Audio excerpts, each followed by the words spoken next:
Get ready, North Platte. Brigham's Tap Room has a brand new menu you do not want to miss. Catch all of the action on game day with your favorite teams. The Huskers, the North Platte Bulldogs, and the St. Pat's Irish on their big screens. Pair the excitement with our amazing drinks, and you've got the ultimate game day experience. Don't forget to enjoy axe throwing with your friends. Brigham's Tap Room, where great food, great drinks, and great times come together. Brigham's Tap Room, 1100 South Jeffers Street, North Platte. 70s, 80s, and 90s. The home of the greatest hits. 98.1 and 1410 AM. The following is an Eagle Media Sports presentation. North Platte High Sports on NorthPlattePost.com, FM 98.1 and AM 1410 are brought to you by Another Round Sports Bar and Grill at River's Edge Golf Course. Premier Toyota. Let's go places. Kroll Clinic Physical Therapy and Athletic Enhancement. Smokin' Double D's at Butch's in Hershey. Zeller Motors. Bad Apple Repair. Fix your iPhone or iPad. Rooster Roll-Offs. The Gathering Spot. And the Justin Thompson Agency. American Family Insurance. Herbert in motion. The pitch out to Sam Herbert. He's going to have some space for the legs. In the open field, Sam Herbert with the touchdown. I mean, he exploded through that open hole. Ewing's attack finds the mark. 21-13. Today's game also brought to you in part by the D&N Event Center, Mid-Plains Community College, Runza, Great Plains Foot and Ankle, Farm Bureau Financial, Larry's Glass, Dave's Place, Puro Clean, Bill Summers Ford Honda Lincoln Nissan, Great Plains Health Sports and Therapy, Great Plains Health Home Care Equipment, and Shelter Insurance, Pete Falls and Brent Rogo. The ball comes out once again, and it's picked up by the Bulldogs. Another fumble, this time from Michael Wojcicki, and North Platte's going to pick it up. Holy moly, yet again this Bulldog defense coming in clutch. As Fuller now fires into Dibert. That one drilled out to center. It's going all the way. Another home run for the Bulldogs. They take the lead, 9-8. Are you believing in miracles right now? Watch today's game live at NorthPlattePost.com. Brought to you by WB's Fun Center and Brigham's. Here's the voice of the Dogs, Paxton Gordon. Welcome in, everybody, here to a sunny and toasty Bauer Field, FM 98.1, AM 1410, and the WB Fun Center live stream on NorthPlattePost.com. North Platte High School 1 and 2 taking on Lincoln Northeast, and the Rockets, who are 3-0 on the season. I'm joined, as always, by my compatriot and my co-color commentator, Jeff Smeltzer. Mr. Smeltzer, it's good seeing you yet again. Hey, beautiful night for football. Glad to be back in the booth. Yep. It's funny to think that 2 weeks ago, we've kind of had a week off. I was gone last week for a wedding. Of course, you were nice and snuggled up at home with your air conditioner. The Bulldogs were 0-2, coming off of a heartbreaking loss to Lincoln East in a game that we thought they were going to win, and even Coach Kurt Olzig thought they were going to win. And unfortunately, it didn't come up that way for North Platte High School as they fell 2-1 Lincoln East in that contest. And I'm telling you, what a week it turns around. And now guess what? North Platte High School is on the W side right now as they took down Norfolk last week in a really gutsy comeback win. I mean, it was looking like it was going to be another tough game for North Platte High School in terms of the unfortunateness. A couple of bad turnovers really played some dividends, went against North Platte High. But they come back in the fourth quarter with a gutsy victory thanks to some big plays from Caden Johnson and the passing attack with, of course, the main sample being the running attack. And just like that, Jeff Smeltzer, they're 1-2 this season. How about that? Yeah, and there was never a doubt for me for that Norfolk game. After the Lincoln East game, and we were walking out, I was leaving the same time as Caden Jonason, and we were visiting about the game, and we get about to his vehicle, and he said, "We are going to beat Norfolk." Mm-hmm. Not in a bragging sort of a way, but just a very confident, we're going to beat Norfolk. So I was confident right to the end. I Bulldog football. And I think after that Lincoln East game, yes, they didn't come up with the W in the win column. We had to feel pretty confident with the way they were playing. The running attack was just nigh unstoppable, but mostly on the inside. The perimeter running attack had its ups and downs in that Lincoln East game, but that front five, and the inside running from Alonzo Torres just tore apart the Spartans of Lincoln East. Caden Johnson doing the same thing. The passing attack, that game, also very good. Only completed 4 of 6 passing, 2 touchdowns on the day for Caden Johnson. Everything looked like it was firing on all cylinders, so you had a lot of confidence, even though they came up with the loss in that game. You had a lot of confidence that going into Norfolk, they were going to put it and combine it all together and come away with a victory. Yeah, and that was pretty good Lincoln East defense they're going up against, and they were moving the ball. And then last week, that was a pretty stout Norfolk team, and they were moving the ball on that team as well. They're a very good passing attack. Statistically, their passing attack is really, really strong, and that's how they've really gotten their victories up until that point was through the air. The running attack was a little suspect in some of those games, but they were a good throwing team, and I thought Bulldogs, even though I had to watch it at like 1 a.m. in the morning, I thought overall a very good game. It was just those turnovers and special teams kind of costed them early on in that game. Yep. Shout out to Jake Kincaid for that strip sack big one. On that play at the end. And then I have watched the replay of the roughing the passer probably 5 times, and I do not see where that was roughing the passer. I don't know if that maybe Halverson was the one who got flagged on that, but I did not see it. He hit him as soon as he released the ball. But even with those things going against North Platte High School a little bit, still came out with the victory. Now 1-2 on the season, and really I'm looking at it this way. They could close out September on a 3-game winning streak, enter October, and head into a very, very strong Lincoln Southeast game where they could be on a 4-game winning streak if all things align the way that you want them to. You got, of course, Lincoln Northeast, the team you're taking on here today. Next week you have Columbus, who this year has been struggling mightily compared to previous seasons. You got, I believe, Omaha, that's not Buena Vista, Benson and the Bunnies coming up, and then, of course, Lincoln Southeast. So there's opportunities for this Bulldog team to really be in contention for a playoff spot going into that Millard South game in the middle of October. It sure does, but it starts tonight. Take care of business. I predicted yesterday on the radio 35-7. I'm going to stick with that. Watching this Northeast team warm up, it looks like they got some pretty good skill position players. Not sure what their line's going to be.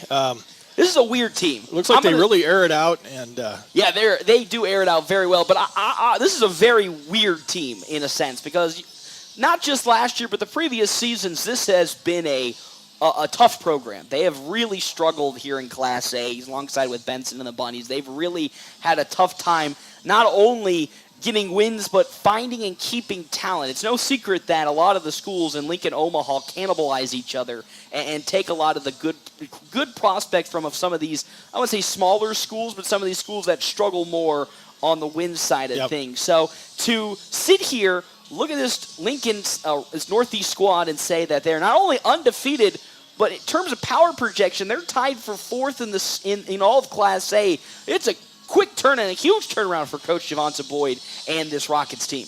Yeah, for sure. And they've got a favorable schedule. They have been. We can't tippy-toe around that. They've probably played the 3 worst teams in Class A. Yep. Statistically, those 3 teams, Omaha Bryan, Omaha Westview, and then of course Benson and the Bunnies. Those 3 teams, probably the worst teams statistically in Class A. But they did what they were supposed to. They beat them handily. Convincingly. Very convincingly. Have not given up a point all season. Which is the craziest part about that is not only are they blowing teams out, they have yet to give up a defensive touchdown all season. Yeah, but my question is, this is a North Platte team that played Northeast last year, beat them 75-27. It was over at half. I don't think you saw a starter after halftime. Probably could have hung 100 on them if you wanted to. So how did this team get better? 60 points better? Are they 60 points better than last year?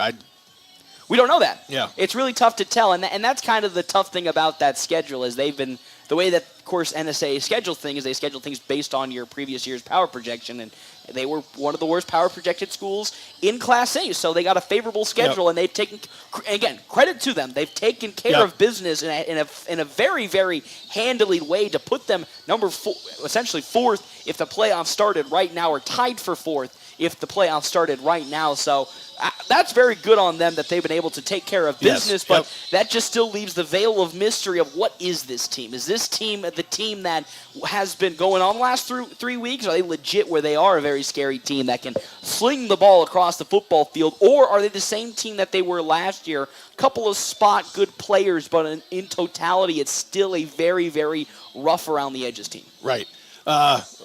Just watching them warm up, they're just doing a lot of passing drills. I was watching a drill where they had 4 receivers go out at the same time with 4 different quarterbacks. They rarely dropped a ball. Yes. Looks like they got some good skill positions. Players going to throw the ball a lot. Our defensive backs need to know their assignments and tackle. Tackle in open spaces. I think we'll get a pass rush on them. I think we're going to put a little pressure on the quarterback, who I believe is Mattson. It is, of course, going to be starting Grant Mattson. But, last year it really wasn't the offense in terms of, the drops that really was the bad side for Lincoln Northeast. It was they just could not block at all. They got in their own way, blocks, bad throws. There weren't many drops, turnovers, and stuff on the special teams. Really was what ended the game pretty quickly off the bat. They had 2 special teams errors that allowed North Platte to start basically at their own 5-yard line twice, and they scored on 2 plays, and the game was over at that point. So they have a lot of great skilled positions. The problem for that team last season, and maybe even this season when they look at it, can they get the ball to said skilled position players? Yeah, and I don't think they've played a team as tough or as physical as North Platte. I don't know if they're ready for that. Nope. A lot of teams, again, a lot of Omaha teams very pass happy. Yeah. They're very pass happy. When you come out here to North Platte, they will sling the ball more often than we'll get to in a couple after we get to our coach's interview.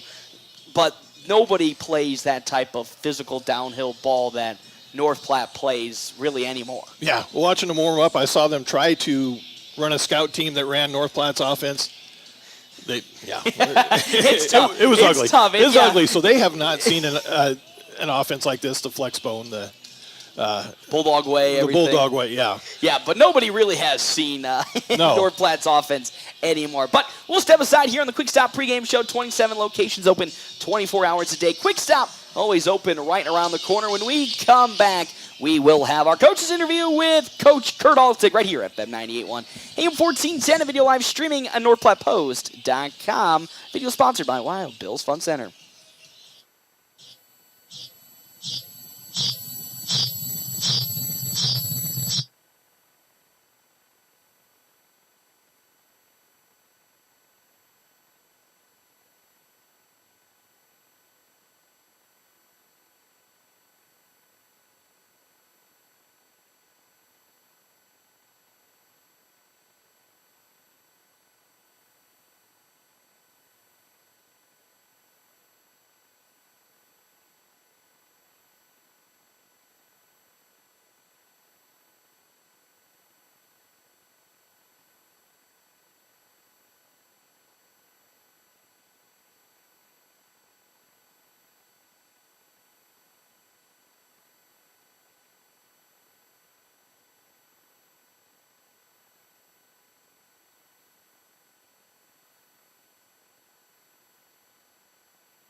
Welcome back here to, of course, Bauer Field, FM 98.1, AM 1410. Bulldogs taking on Lincoln Northeast and the Rockets here in some football action today. I'm excited for all the things that are partaking in today's contest. Let's go through some game stats here, brought to you in part by Bobby Campbell State Farm Agent.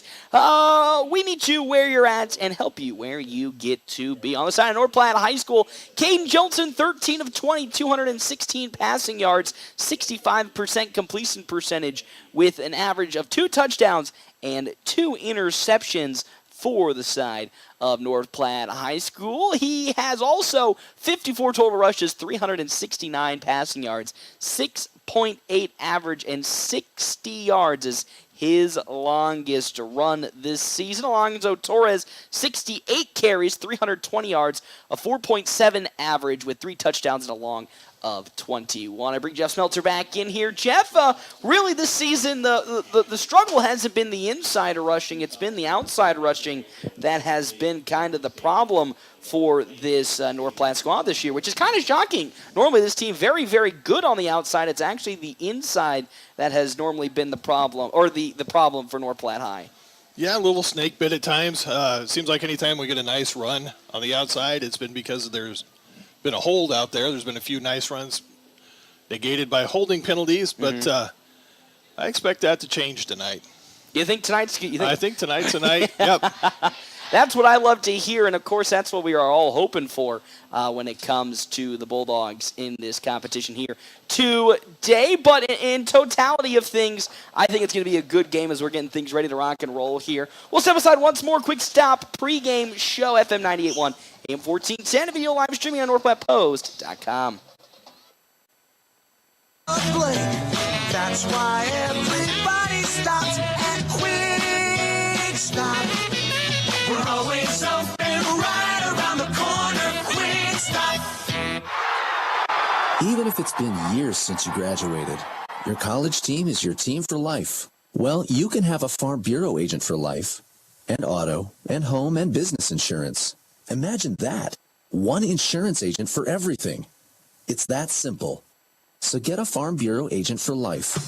Visit Jay Engel in North Platte at www.fbfs.com. Farm Bureau Life Insurance Company, Farm Bureau Property and Casualty Insurance Company. If you'd like to start feeling better today, physical therapy can get your health back on track. This is Dr. Chris Kroll at Kroll Clinic Physical Therapy, and our mission is to serve you by equipping you with the power to reclaim your health. Whether you're dealing with chronic pain, acute injury, or following surgery, we take great pride in helping you return to the activities you love. Kroll Clinic Physical Therapy, balancing bodies, restoring life. Most insurance is accepted and no facility fees.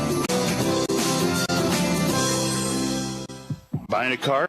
It's not always the most pleasant experience, but it doesn't have to be that way. 23 years. That's how long Premier Toyota has been in North Platte community, delivering a car buying experience that's friendly, easy, and fun. Check PremierAutoplex.com first, then stop by your lot at 2600 South Willow Street in North Platte. Come see us. Premier Toyota for your next new Toyota or pre-owned vehicle. Premier Toyota at PremierAutoplex.com. This is the Bulldog pregame show from FM 98.1 and 1410 AM. Presented by Quick Stop. Always open right around the corner. Quick Stop. Hey everybody, Paxton Gordon here. Quick Stop pregame show. I'm joined, as always, by head coach of the North Platte High School Bulldogs, Coach Kurt Altick, who is now finally in this team, or finally in the win column. It felt like finally all the pieces fell in together last week against Norfolk. Of course, had a close one against Lincoln East just a couple of weeks prior, for heartbreak came within the last couple of minutes on a fumble. But this week, it seemed like destiny was on your side, as not only did you come back from behind in the fourth quarter, you did so in tremendous fashion and eked that game out to a victory. Now 1-2 on this season. Really take me through how much of a confidence boost it is now to know that you finally got the burden off the back and got that first victory of the season. Well, we it's always nice to win games. We didn't necessarily do everything we wanted to do last week. We didn't win the turnovers again. We didn't win the special teams, but we were able to, make one more play, in the fourth quarter. And, it's great to win a game, kind of gets that, proverbial monkey off your back and, makes going into the next week of practice good. And, just get yourself focused and understand that, all the hard work that we've been doing for all summer long and all fall pays off. Mm-hmm. And as you said, even though you didn't win some of the certain battles you were looking to still come out with a victory, I think only brings a little bit more positivity. You think when everything finally, the stars do align, you do win that turnover battle, you win the special teams battle, you control the clock. That game will probably be the best game you put together all season. Yeah, it'll be scary to see if we can ever actually put an entire game together in all facets, how good we can really be. Mm-hmm. And last season we had a couple of those conversations where he said, one turnover here, one turnover there, and it's a whole different ball game and really just a whole different team. So how do you kind of try to avoid last season where you knew that team when everything came together was super special, but unfortunately could never really find that game where it came together? So how do you plan specifically this week in practice and the weeks to come to make sure that everything more regularly starts falling in line? We just talk about, and even from the very beginning of fall camp, doing, and I've probably said this 1,000 times on here, it's about those little things, holding on to the ball, making a tackle, doing all those little things, that really do, make a difference when it's all said and done. And, if we can just stay focused and get all that stuff together, the Bulldogs are a scary matchup for lots of teams.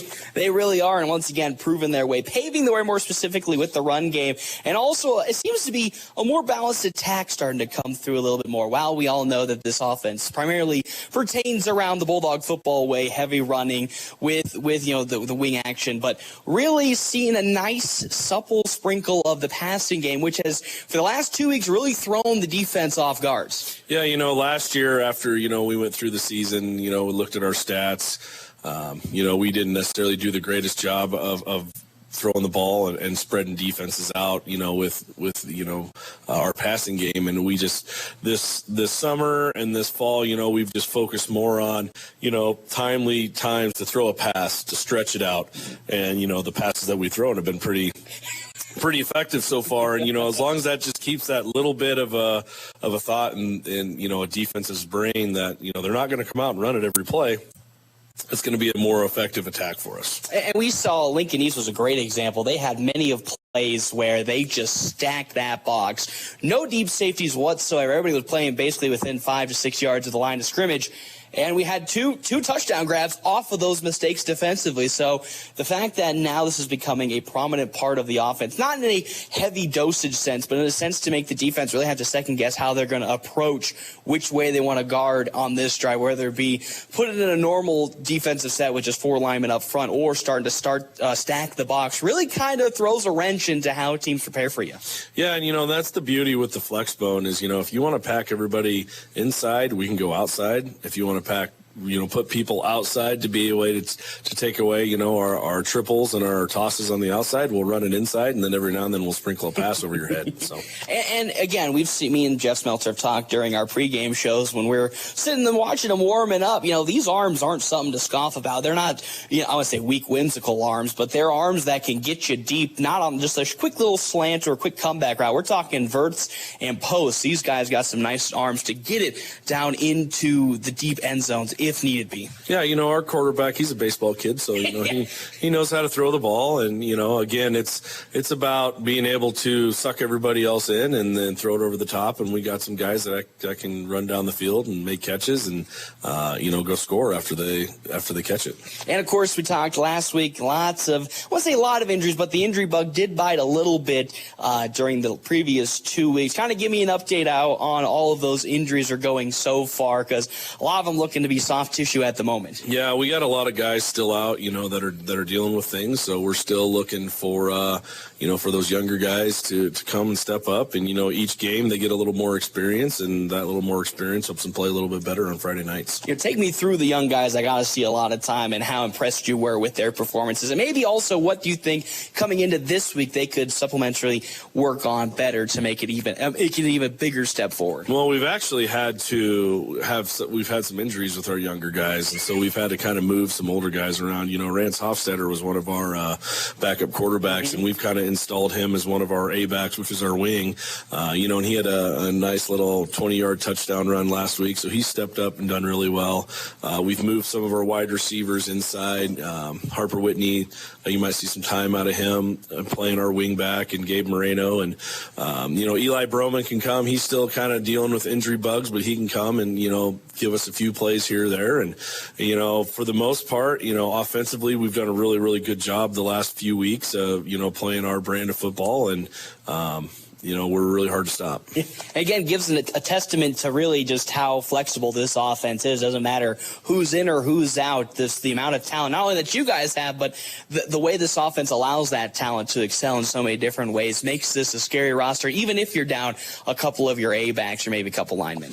Yeah, and that's also a thing, they always talk about is with the flex bone. Well, if you get behind, you're in trouble. Well, clearly, the last few games we've been behind, but, we've had the ball in our hands with a chance to go win the game at Norfolk, and then had a chance to win the game against Lincoln East, which I still think today we would have if we hadn't put the ball on the ground. But, the versatility of the offense and being able to, have a group of guys that we can plug in there and they can go get after it week after week is really a really awesome problem to have. I love that's what you love to hear, an awesome problem. But when we come back, there's a new problem afoot this week, and I can't believe what I'll say when I get to it here in a couple minutes. But when we come back here, quick stop pregame show, a little focus in on Lincoln Northeast when they come into town during homecoming right here, FM 98.1, AM 1410. If you're live streaming, NorthPlattePost.com, sponsored by Wild Bill's Fun Center. This is the Bulldog pregame show from FM 98.1 and 1410 AM. Presented by Quick Stop. Always open right around the corner. Quick Stop. Welcome back, everybody. Here, Quick Stop pregame show. 27 locations open 24 hours a day. Quick Stop, always open right around the corner. Of course, when you see Lincoln Northeast, you hate to always say, if you're a fan, that it's an easy victory. But last couple of seasons haven't been the most strongest in terms of their play and their record. But this year, coming in 3-0, a big turnaround for this Lincoln Northeast squad. I wouldn't say they're too different from last year, but a nice, much more positive step for them. Yeah, I think they're a much better team than they were last year. Obviously, they're 3-0. They have not given up a defensive touchdown. They haven't given up a touchdown all year, which no matter who you're playing is really impressive. So, we need to make sure we come out and play our brand of football and finally take care of, all facets of the game to be able to come out on the top. So, of course, Lincoln Northeast coming in here, a lot of the guys have seen this Rocket squad many of times over the years, and a lot of the outcomes have been Bulldog dominant victories. And this Rockets team coming a little differently, 3-0, but in your opinion, and I think a lot of the guys we talked to them, another victory should be in their expectations coming afoot. How are you going to make sure that they keep that expectation and hunger in line so they don't overlook a Rockets team, even though they're 3-0 right now? We've talked a lot this week about, not reflecting on the past because as the of right Bulldogs play here on FM 98.1 and 1410 AM, KWOQ AM, North Platte. Merrick's Ranch House is a proud supporter to bring you this game. Dine in, order online at merricksnp.com, use DoorDash, or call 532-8200 for carryout. Merrick's Ranch House. This is the Bulldog pregame show from FM 98.1 and 1410 AM. Presented by Quick Stop. Always open right around the corner. Quick Stop. Welcome back here, Bauer Field. Yes, we had to cut Coach Kurt Oltig off a little early there as they're getting things underway a little early here from Bauer Field. North Platte High School taking on Lincoln Northeast. Bulldogs lost a toss, so they will be getting the receive here to start off this game on the offensive side compared to Lincoln Northeast, who will be kicking away to start today's game. Get our Quick Stop pregame show, 27 locations open 24 hours a day. Quick Stop, always open right around the corner as getting things ready and rocking and rolling. Colton Sims Jr., actually, correction, that's going to be August Holstein will be kicking things off for this Lincoln Northeast squad. And the Rockets, 3-0 are the Rockets compared to North Platte High School, who currently sit at 1-2 on the season. We are getting things underway as the kick will be now underway. And we got an onside kick to start today's game off. That'll be picked up by the side of the Bulldogs and taken down at around the 35-yard line there. Brady Hanneborg with the pickup. Our time and temperature at kickoff, 88 degrees. It is exactly 6 o'clock. Our time and temp brought to you in part by Lindemeyer Law Offices. Their lineup consists of all-star caliber attorneys Bob Lindemeyer, Landis Spikekirk, Kent Florum, Kent Turnbull, Victoria Hervey, and Natalie Hoffman. Call Lindemeyer Law today, 534-6740. For the side of their law offices. As we get things underway here, the handoff up the middle with it now. Alonzo Torres in open field at the 50, and he'll be falling down at the Rocket 41-yard line. How about that to start this game, Jeff Smeltzer, as Alonzo Torres takes it off the rip for a big first down for North Platte High School. I think that was a 22-yard gain by Zoe. What a way to start. What a way to start off the rip. Surprise onside kick and now a 21-yard pickup for Alonzo Torres. Well, if they weren't ready for Bulldog football, they are now. As once again, Caden Johnson under center. Torres right behind him. In motion now comes Javen Reyes. Again, Torres up the middle. He is stopped immediately, though, by Tristan Mahoney, who will be the first Rocket player there on the scene. It's 2nd down and 9 for North Platte High School here. As actually will say, Torres will get 2 yards, so 2nd and 8, so a little Torres extra push. Walking off a little gingerly there. And looks like Lathan Huntsman will come in at that power back position. Hate to see that already off the rip for Alonzo Torres. Again, this Bulldog team already in some trouble injury-wise with Brecken Torres and Eli Broman still gingerly out. Hand off to Huntsman up the middle. Broad daylight. He'll make his way to the 30. Still rolling. It will fall down at the 27-yard line. Lathan Huntsman. Good pickup of about 13 yards. It's 1st and 10 for the Bulldogs. Almost nearing red zone territory on their first drive. Good running between the center and the right guard that time. Matuzak and Penn opened a nice hole for him. Bulldogs really getting some good movement up front already. Jones is going to keep it on the keeper. He's going to make his way upfield into open territory. He's going and strolling into the end zone. North Platte High School, 4 plays, and guess what, Jeff Smeltzer? They already take the lead 6-0. It looked like there was nobody on defense for Lincoln Northeast. Right side again. Penn and Bassard clearing the way. Good quarterback keeper, cut it back across the field for a touchdown. Nice run, Caden Johnson. Boy, what a way to start this game, Jeff Smeltzer. Oh, yeah. We couldn't even get the starting lineup in. They were going so quickly, and it's already 6-0 the lead for North Platte. And already, misplay on the snap as they're going to have to throw it, and picked up there by Brady Hanneborg, and he'll make his way not into the end zone as he's gang tackled by the Rockets. So 6-0 is where we sit, but boy, Jeff Smeltzer, what a start to this game already. With 10:29 left to go on the wicked fast scoreboard, it's 6-0. Oh, I'm trying to do the math here. It was a little over a minute. About a minute 30. I think we started at 11:57, and it's 10:29 right now. Oh, my good heavens. So almost 2 minutes have gone from the clock, and the Bulldogs scored. I don't think the Rockets of Lincoln Northeast were expecting that.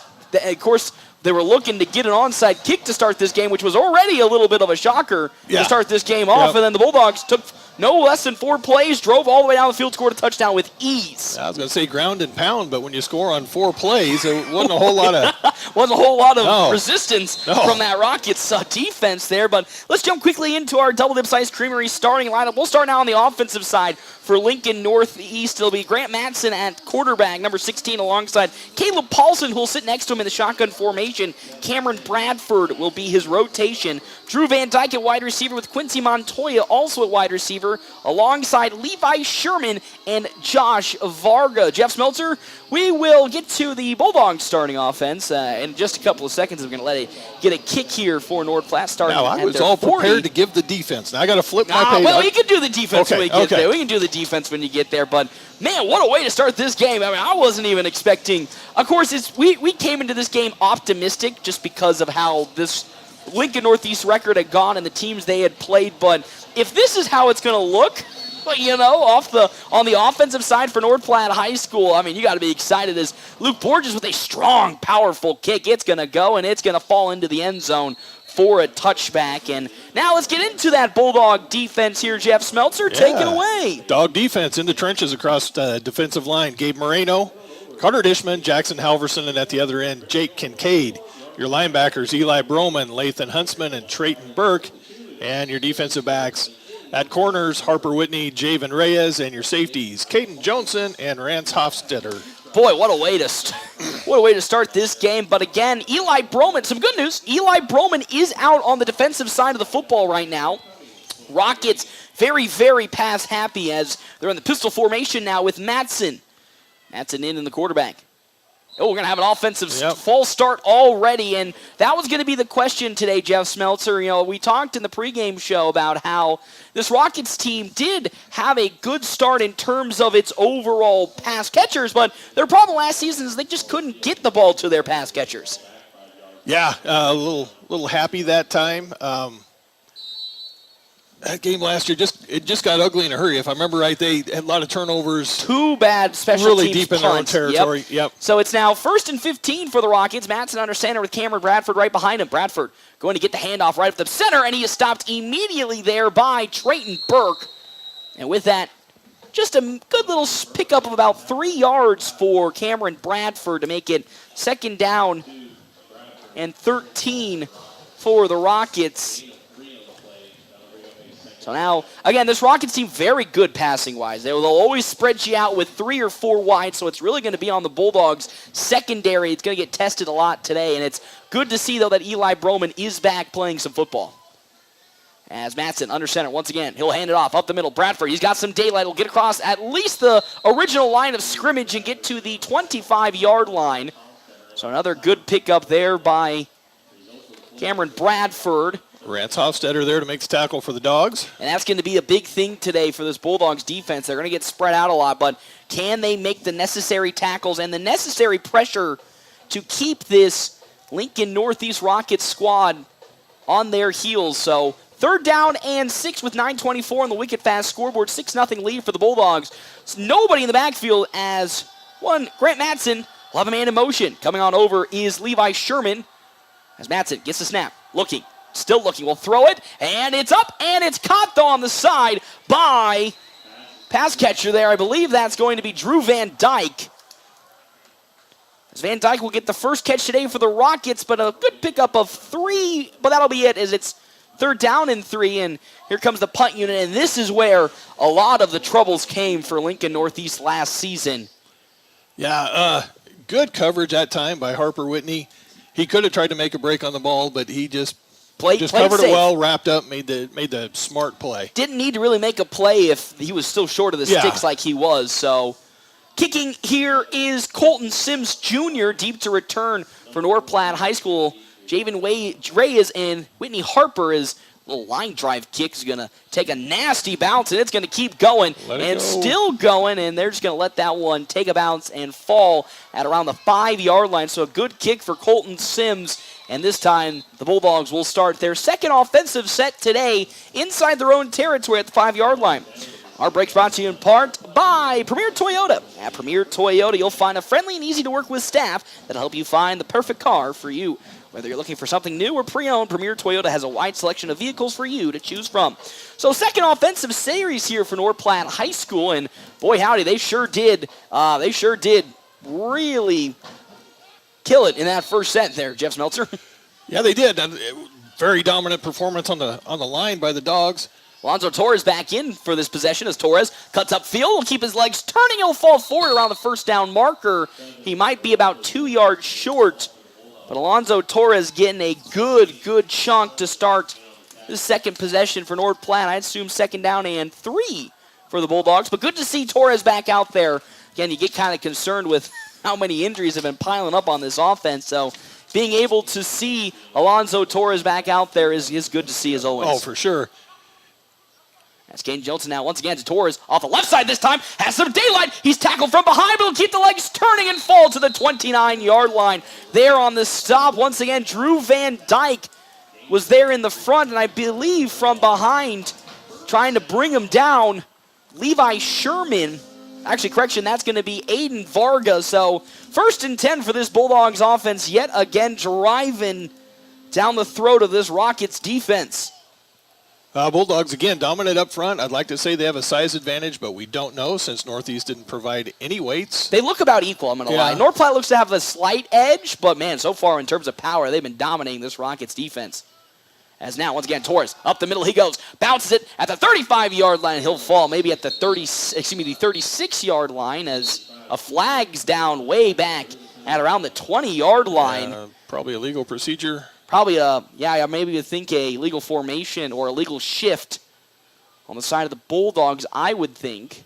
But that is way back. Yep, a legal shift on North Platte. So it was a good pickup for Alonzo Torres. Now will knock the Bulldogs back quite some yards on their second possession. But with the way they're running with 7:25 left to go here on the Wicked Fast scoreboard, a 6-0 lead, I'm not really worried about, if they can make that first down marker as getting things ready to rock and roll. It's a first down and 12, it looks like, for North Platte High School. Harper Whitney comes on the field late. But now a timeout. Yes, a timeout going to be called on the side by North Platte High School. We'll take a timeout as well. The Bulldogs leading 6-0 on the Wicked Fast scoreboard here, FM 98.1, AM 14, and also brought to you in part by the Wild Bills Fun Center live stream. Bulldog pregame show from FM 98.1 and 1410 AM. Presented by Quick Stop. Always open right around the corner. Quick Stop. Growing up, my parents always encouraged me to do what's right, even if it wasn't easy. I'd always hear my mother's voice say, "Do the right thing." That stuck with me. Every day, just do the right thing. That's it. The rest takes care of itself. At Shelter Insurance, we believe in doing the right thing for our customers and our communities. See me, Pete Foltz, at 501 South Jeffers for a free insurance review. North Platte Post Sports. Welcome back here to One Bauer Field. Bulldogs leading 6-0 as a pitch now out to Rance Hofstetter. Has some open daylight, cuts upfield, still turning the legs, and he'll fall to the 35, maybe 36-yard line, so got exactly to where he wants to be. Jeff Smeltzer, what'd you see there? As he was pointing out, I thought he had something, but it's second down and 3. I thought he saw something. No, I got to use all my fingers and toes to count 12 yards. That was a 12-yard pickup by Rance Hofstetter. Great run for Hofstetter, and the Bulldogs now within touching distance of the first down marker, second down and 3 for North Platte High School. Hofstetter will now get it handed off to up the middle once again. This time, Nathan Huntsman keeping his legs going at the 50 and pulled out from behind out of bounds. Another big pickup for North Platte High School. Jeff Smeltzer, man, they are Swiss knifing this Rockets defense like they are butter right now. They are. It's almost 10 yards a carry. It really is. Yeah. With 6:47 left to go, the Bulldogs start at their own 5-yard line on this drive and are now in Rockets territory at their 44. Jolton under center. Lathan Huntsman still behind him. Jolson going to keep it and now try to cut back upstairs. Inside, but he's stopped immediately there by Caleb Paulson, the linebacker.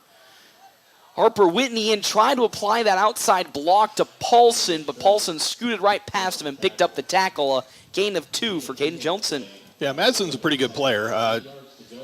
Thought we had the block on him, but he was able to shed that block and make the play. So now checking in here for North Platte High School, Jace Powell in at wide receiver. Javen Ray is also back in with Lathan Huntsman still in at running back. Johnson under center. Not about Ray is in motion. He'll keep it himself and try to skirt and pitch it to Hofstetter. Hofstetter cuts upfield. He jukes through one tackle and he'll fall forward to around the 33-yard line. And it looks like he will get enough for that first down, Jeff Smeltzer. And very, very close. Let's see if they give it to him. They've been very generous. Marked him just they'll short. say he's short by maybe a yard. 3rd and 1 for the Bulldogs with 5:49 left to go here in this first quarter on the Wicked Fast scoreboard. Johnson under center once again. 20 on the play clock, so plenty of time to get things set up. And I'm not too afraid the Bulldogs will not get this first down with how they are just rolling here in these first 2 drives. Under center goes Johnson. Gets the ball, throws it quickly to Brady Hanneborg, who catches it and falls down around the 29-yard line. It looked a little sketchy there for Brady Hanneborg, but good hands to haul it in. First completion for Johnson today, and the Bulldogs get a first down and are really picking up tempo and moving down the field here against this Lincoln Northeast defense. 6-0 on the Wicked Fast scoreboard. It's 5:19 left to go in this first quarter.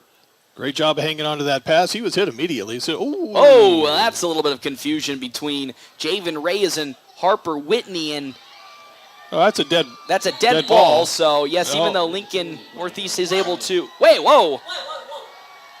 Well, now I'm confused. I thought they blown the play dead, and now they're signaling that it's a turnover for North Platte High School. Yeah, North Platte stopped on the play, and I thought the they Rocket blew player the just defense. took it away. I thought they blew that play dead. I guess no, it's on the offense. I guess that's still alive. But they blew the whistle. I'm confused. Yeah, the whistle did blow. So now I'm confused because the whistle was blown. According from what I heard, the play was blown dead. But now the Rockets are going to take over at their own 40-yard line following the turnover. An interestingly weird play that I've never seen before, Jeff Smeltzer. And with 5:12 left to go here in this first quarter, Bulldogs now on the defensive side of things. In motion comes Levi Shervin. Matson in the shotgun. Hands it off up the middle. Now driving with it there, Caleb Paulson, and he might get 3 yards on that carry, so make it second down and about 7 for the Rockets here. Man, that is a confusing play if I've ever seen one. But the coaches did not put up a lot of argument. I swear, I don't know about you, but I swear I heard a whistle. I think I did too, but I guess play through the whistle. I guess. So here we go now. Trips formation, bunch formation to the far side of the field for the Rockets. Pistol. The handoff now with it. Paulson trying to get around the edge, but tackled down from behind by Lathan Huntsman. Good pursuit from Huntsman. Too much speed by Huntsman. As Paulson was trying to gingerly make his way around the perimeter, got tackled from behind by Huntsman, and with that, it's now 3rd down and 9 for for Lincoln Northeast with 4:25 left to go here in this first quarter. So still on a shotgun formation, 4 wide receivers, 2 to the far side, 2 to the near side. Matson has a man in motion. Now stepping back, Grant Matson has some pressure from the side of Trayton Burke. Up the middle he goes, and he's tackled from behind for a sack from Trayton Burke. Blew the play up immediately and then sacked the quarterback, Grant Matson. A loss of 1 for Lincoln Northeast and the Rockets, and that's a turnover on downs. Or like I said, you'll force the punt, so good recovery after that weird play that resulted in the Bulldogs turnover, and now they'll get the ball back with, once again, punting Colton Sims Jr. As deep to return, Harper Whitney. Javen Ray is around the 35-yard line as protection just in case. 3:31 here. A little bit of a bobbled snap, and he'll get the punt off, and he'll take a nasty bounce yet again into Whitney's hands. He'll take it at the 15-yard line. Now with some daylight, cuts up field at the 30, tries to break through. Nice block on the side of the Bulldogs now at the 4. No way. And now they're calling a foul on the side of Eli Broman. I bet you he's going to get called for a blindside block. He was not defenseless. He had his hands on the running back. As over on the far side, Javonta Boyd, the coach for the Rockets, having a field day with their official, but a very, very late call that will go against Eli Broman on the personal foul on a late blindside block. And just like that, the Bulldogs, instead of starting in good field position at the 40, will now back their way up on their 3rd possession here. Already 2 divisive calls right off the bat. Still don't understand how that's blindside when he had his hands on the running back when he got blocked. So now the Bulldogs, after getting to the 40-yard line, will now start this offensive possession at the 22-yard line. 3rd time. It hasn't been a struggle so far with 3:15 left to go in the first quarter of moving the football. A couple of bad penalties and a turnover cost them at least 1 possession of points. Johnson again under center. Torres right behind him.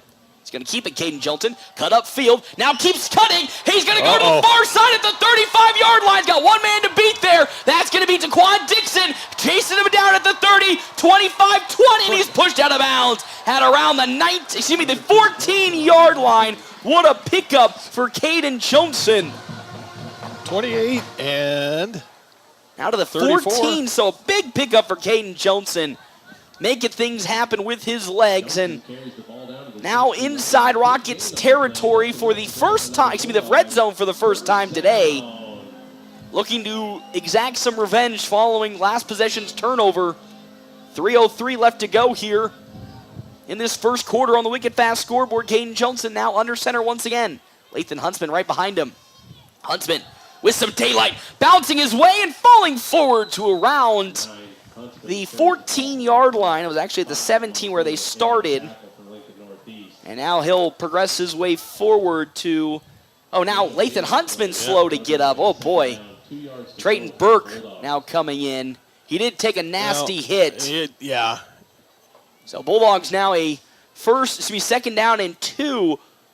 Looks like a cramp, I think. Well, that's good at least, hopefully. That long run by Caden Jonason, 62 yards, that puts him over 100 yards for the game already here in the first quarter. He's at 101. Up the middle with it now. Trayton Burke will get the first down and tackled at the 4-yard line. So first and goal for North Platte High School.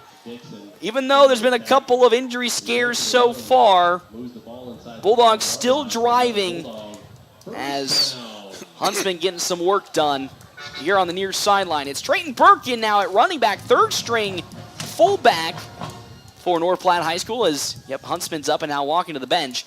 Burke up the middle and in for a touchdown. After what was a controversial last drive for the Bulldogs offense, they scored the touchdown and now are up 12-0 on the wicked fast scoreboard with 2:05 left to go here in this first quarter. Even though we talked about how questionable that last drive was with the penalty and the turnover and the penalty on the near side, still same Bulldog slice and dice against this Rockets defense. As up for the PAT now comes Luke Borges, and that time better receive, and it's up and it's in, and now it's a 13-0 lead for North Platte High School here on the Wicked Fast scoreboard. Thank you to our sponsors here for today's game, Another Round Bar and Grill. Another Round Bar and Grill, where fun meets fine dining. With the relaxed atmosphere of a sports bar and the sophisticated menu and service that you experience from an upscale restaurant. Enjoy drinks and dinner in our dining room or the patio, or take the meal and refreshments to go onto the golf course with you. So 13-0, this drive started well within Bulldogs territory at around their 17-yard line. Drove it all the way down, and once again, it resulted in a North Platte touchdown. Yeah, great job blocking again. Jonason, super long run there, that 62-yard run, cutting against the grain. Unfortunately, a Rocket had a great angle on him and did bring him down there at about the 14, 15-yard line. Daquan Dixon had a good angle to push him out of bounds, or Johnson was going to go all the way for a touchdown. As you said, already over 100 yards on rushing, and we're not even out of the first quarter with 2:05 left to go on the Wicked Fast scoreboard. 208 as a team on 1, 2, 3, 4, 5, 6, 7, 8, 9, 10, 14 carries. That's well over 10 yards a carry there, Jeff Smeltzer. As Luke Borges now up to kick. Now you can see why I had to use all my fingers and toes to add up. I was going to say, another good kick, but this time he received at around the 5-yard line, up now with it and making his way forward. There is Aiden Varga, and he'll fall around the 26, 27-yard line. So first and 10 now for this Rockets offense that has really struggled, Jeff Smeltzer, really, in their first two possessions. It's really been a tough one. Yeah, not sure what their identity is. They're still trying to run the football.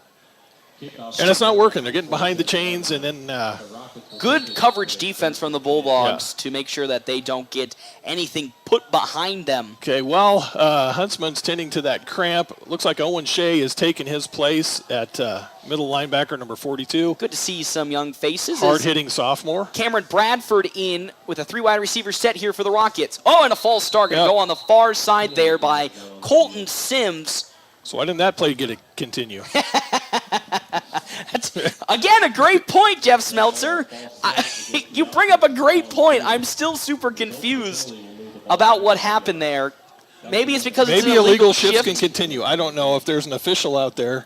We'll talk with Coach after the game, and he'll help us out there. But that's a false start on the offense, pushing back 5. So first and 15 for the Rockets.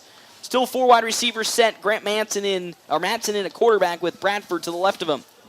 Now, read option up the middle with it. Matson, great tackle and gang tackle there by North Platte High School. Trayton Burke there on the stop. And then, as you said, Owen Shea in on the tackle as well, putting that last hit on Grant Matson. It's now second down and 11 for this Rockets offense. Yeah, keep an eye on Shea. He might not be as fast as Huntsman, but he can lay a hit down. Yeah, that's for I sure. say he can hit. So to the near side now is Drew Van Dyke for the Rockets. Still in that shotgun formation. Handoff up the middle, Bradford, and he is stuffed immediately by Jackson Halverson. As it's about a 2-yard pickup, and now we have an injured Rocket on the field. That's Cameron Bradford. As he's slow to get up, and we'll have an injury timeout, and with that, we'll step aside and take a break as well. We come back here to Bauer Field, 13-0 lead for North Platte High School. We come back, FM 98.1, AM 1410, and brought to you by the Wild Bills Fun Center video stream. That's a cut above the rest. Welcome to Zeller Motor Company, where you can experience the difference. With over 40 years of combined sales experience, Nate and Joe know how to get you behind the wheel of your dream car. And when it comes to financing, Amanda brings over 20 years of banking expertise to make your deal smooth and stress-free. Why settle for ordinary when you can experience the difference at Zeller Motor Company? Visit them today and drive away with confidence. Your family depends on you. That's why you work hard to make sure they have everything they need. With life insurance from American Family Life Insurance Company, you'll feel good knowing you've taken steps to protect what matters most. Now's the time to plan ahead. Let's talk about protecting your loved one's financial future and finding peace of mind you and your loved ones North deserve. Platte Post Sports. We'll back here to Bauer Field as Cameron Bradford gets off the field under his own power, which is good to see, but it's now 3rd down and 10 for this Rockets offense. Still struggling to move the football. Grant Matson still in at quarterback.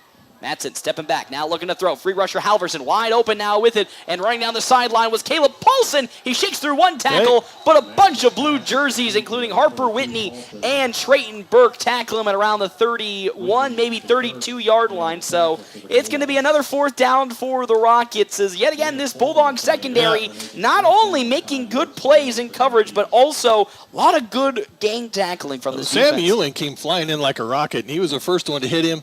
Escaped the tackle, and then he was had a couple of his friends make the tackle. Another young name that you're getting to see out here, Sam Ewing, again with the Rockets playing 3-4 wide receiver sets. You will see a lot more young secondary, so good to see young Sam Ewing out there. And now here comes another kick, this time from Colton Sims. It's a 4th and 5 with 20 seconds left to go.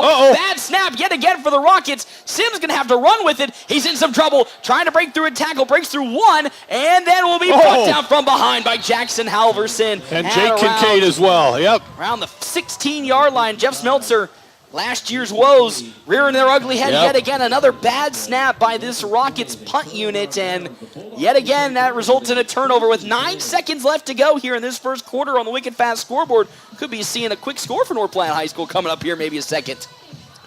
I think we could. Huntsman's back in at the power back. Haven't seen a lot of Alonzo Torres ever since he got injured early on, so that's a little bit of a worrying sign. But Brady Handenborg in at tight end. Javen Reyes right behind him.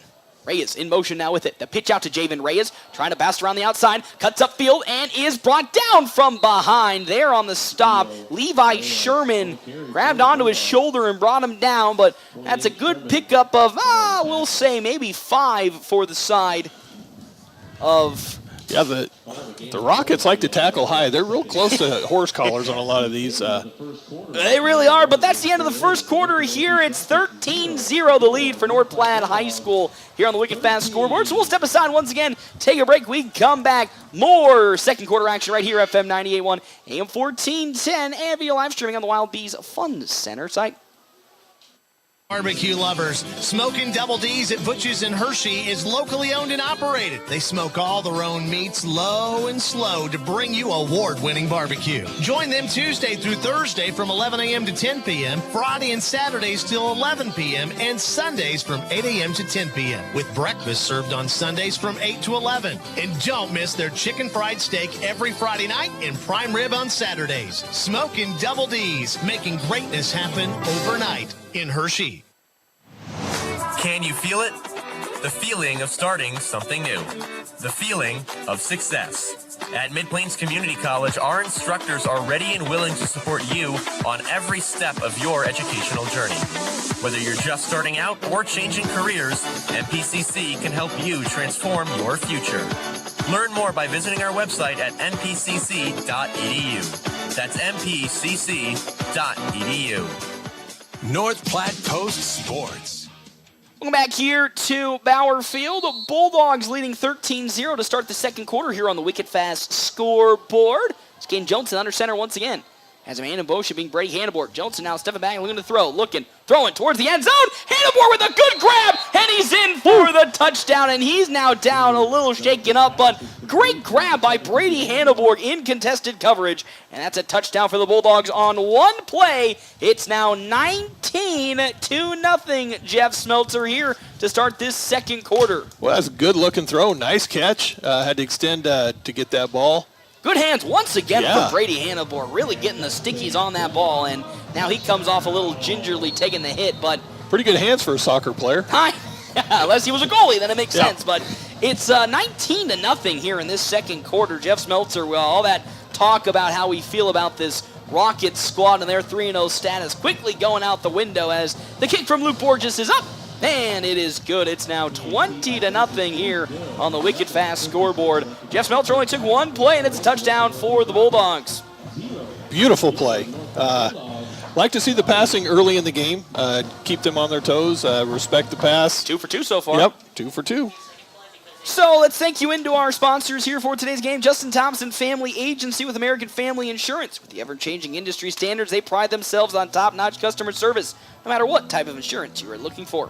Check out their offices in North Platte, Ogallala, Broken Bow, and Ord. As well as Coral Clinic. Whether on the field, court, or diamond, injuries can happen. At Coral Clinic, they specialize in sports injuries, helping you get back in the game faster. So whether it's a sprain, strain, or something more, they've got you covered. And with how, unfortunately, it looks like some things have been going, we might need to send a couple people to the Coral Clinic with the injuries. They're starting to rack up just a tad bit. We haven't seen Alonzo Torres since about midway through the first quarter. He did come in for one series, and after that, haven't seen him. Of course, we had Lathan Huntsman go down with a cramp, and then just now Brady Hannibor gingerly walking off. I think they're getting a few ankles taped down there, so... Twisted ankles. Nothing serious. Hey, the good news is tonight's homecoming, the dance might start a little early. Keep it up. We might have that running clock. Well, with the way they're scoring, I don't even know if we have the running clock to our advantage. Is the kick from Luke Borges, another good boomer, will go straight out the back of the end zone. Good to see Borges now after Norfolk, where he was a little injured going into that game, booming some kicks out here today. Oh, flag's just barely moving. That was a nice kick out of the end zone. Now, Jeff Smeltzer, let's jump back a couple of plays ago to that turnover for the Bulldogs. Of course, we saw that there's a flag thrown for an illegal shift for the Bulldogs, and then the ball was still alive and turned over by North Platte. Take me through that rule. I stand corrected as we look at as NCAA rules. Any illegal shift after the offense has been set is a live ball foul. I do think that was a criteria that was met. They were set. 2 men went in motion, illegal shift. Only question is, did the whistle blow? And I heard a whistle as Matson looking deep down the sideline, wobbler, and it's almost going to be intercepted by Javen Reyes. Good coverage by Reyes on that. But yes, that does make sense why it was a live ball foul. But in my personal opinion, I think I heard a whistle. We'll look back after the game, but I thought I heard a whistle here in that play. 22 players on the field, and 21 of them stopped. The only one who kept moving was the guy that took the ball away from Smart play by that Rocket. Collecting that turnover, but didn't really do much as the Bulldogs now lead 20-0 on the Wicked Fast scoreboard. As Grant Matson, once again, going to take it up the middle himself, and he is immediately stuffed. Jackson Halverson, I believe, was there on the stop. Actually, correction, that wasn't Jackson Halverson. That's Jake Kincaid blowing that play up right from the start. Owen Shea getting up off that pile as well. Good bunch of blue jerseys there for North Platte High School. As it's now 3rd down and 11 for this Rockets offense. As they struggling to find any momentum. Matson in the shotgun. Now, play action. Looking, throwing deep down the sideline and double coverage. Almost intercepted in and out of the hands of Quincy Montoya. Incomplete. Good coverage that time by the Dogs. Reyes. Jake Kincaid hits a quarterback as he was throwing the ball. No personal foul, roughing the passer on that one. I looked for the flag. It didn't look much different than that last week. Don't give Jeff Smeltzer round up on that play from last week. But another 3 and out for this Rockets offense, and they've really been struggling to find, just like last year, any momentum. See if they can get a clean snap here. That's right. Last time out, poor snap by the Rockets special teams unit as Colton Sims Jr. back to kick once again. Bulldogs really huddling around the center. Much better snap. Ooh, a late kick. Blocked, that's going to be probably... Block or a shank, I don't know. Might be maybe a little bit tipped by a Bulldog defender, and the Bulldogs will start in perfect field goal, maybe around their own 30-yard line. As it's getting kind of ugly here for the Rockets offense and defense. 11:06 left to go here in the second quarter. 20-0 lead on the wicked fast scoreboard. Lathan Huntsman is still under center.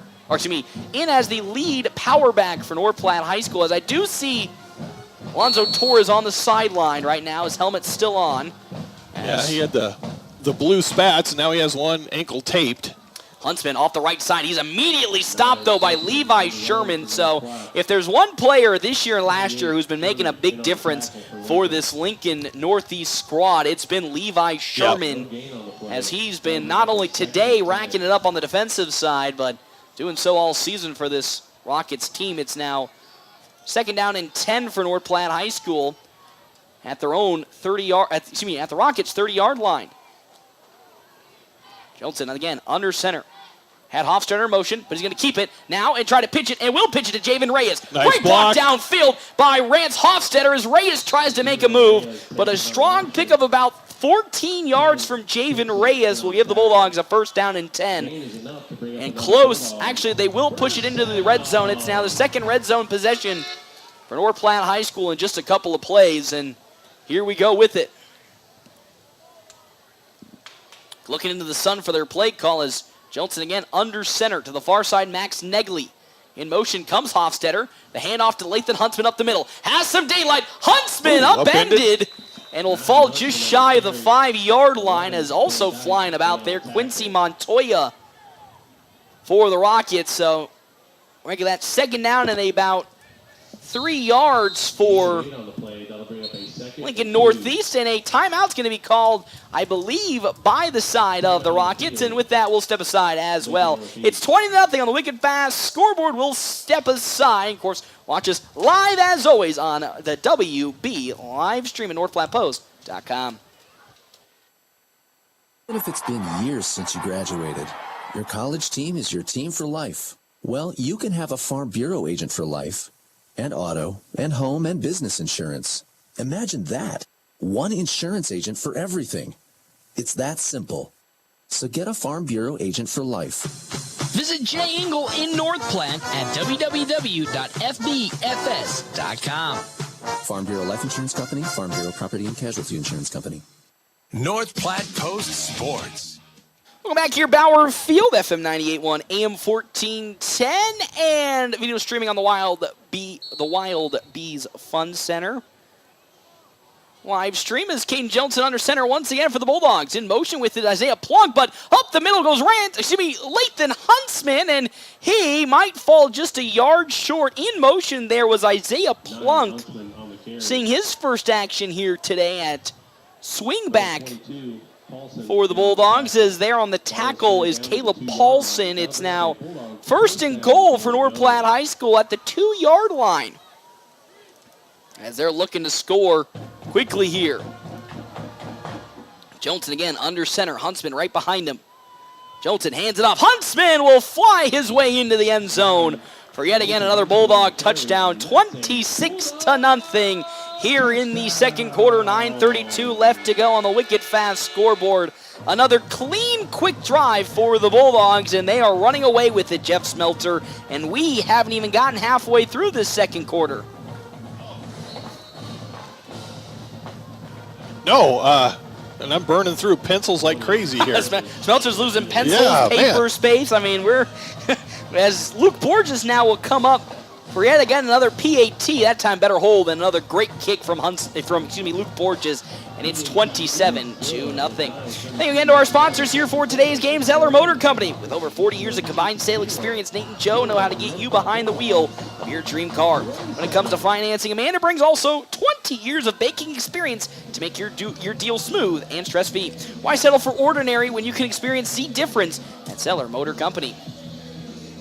Bulldogs really getting things done here today, Jeff Smeltzer, and I joked about it a little bit, that I was a little scared about how this game was going to go with how, much this Rockets team had been putting up points-wise against their other opponents, but, man, from that first snap, it has looked like it's been Bulldogs all day, every day. Yeah, they just weren't prepared for the physicality that the Dogs front line is bringing.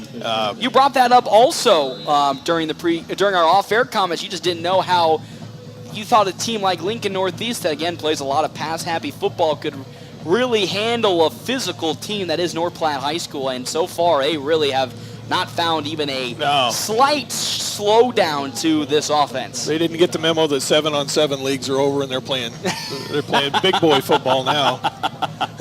But also at the same time, you do got to feel a little bad for this team just because of how much talent just keeps getting sapped to other Lincoln Omaha schools. Yeah, and they don't show it here, but I looked on Max Prep. There's a lot of sophomores playing out there. It's a lot of young kids. As that kick goes out the back of the end zone. And it really is tough, and you feel bad, but you don't feel bad at the same time. But Lincoln schools, if you're a powerhouse, they cannibalize every other smaller, lesser-known populated school. And yet again, another, so far in this game, tough showing. But 3 wins, I think you might take better if you're a Rockets fan, or of course Javonte Boyd, the head coach for the Rockets. When we looked at their schedule, they still got a couple winnable games on their schedule. The Rockets do. I didn't say we joked, but we talked about this could be a playoff team when it comes 6 wins.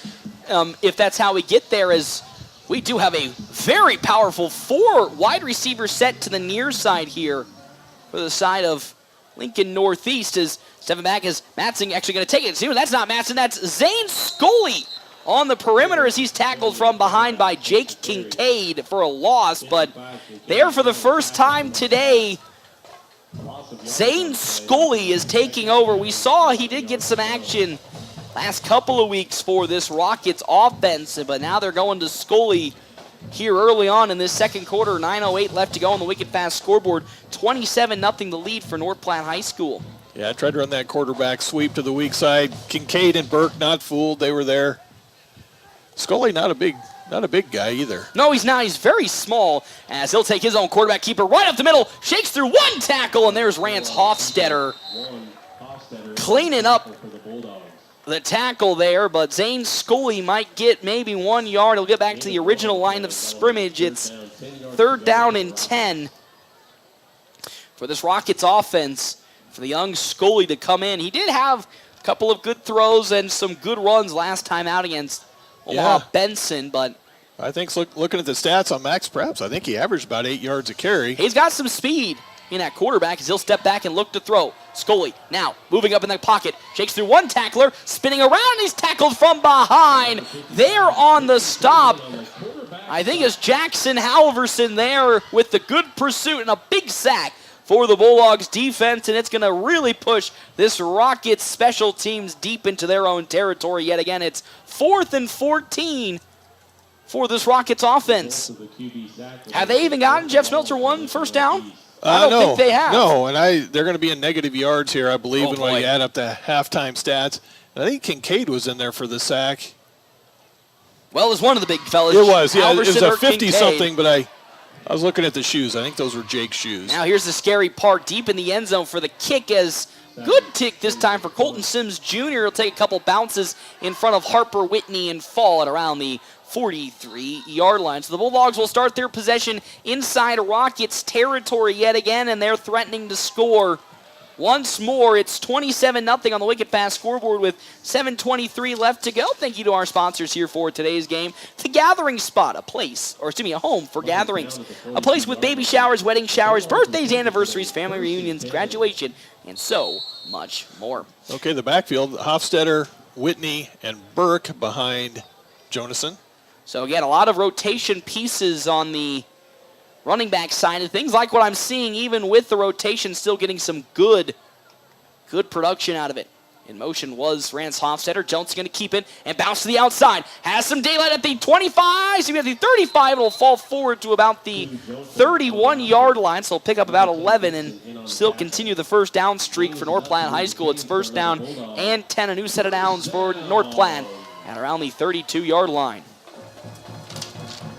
As yet again, a fresh, clean set of downs on an 11-yard pickup. 7:09 left to go here in this second quarter before halftime. Bulldogs threatening to score once more.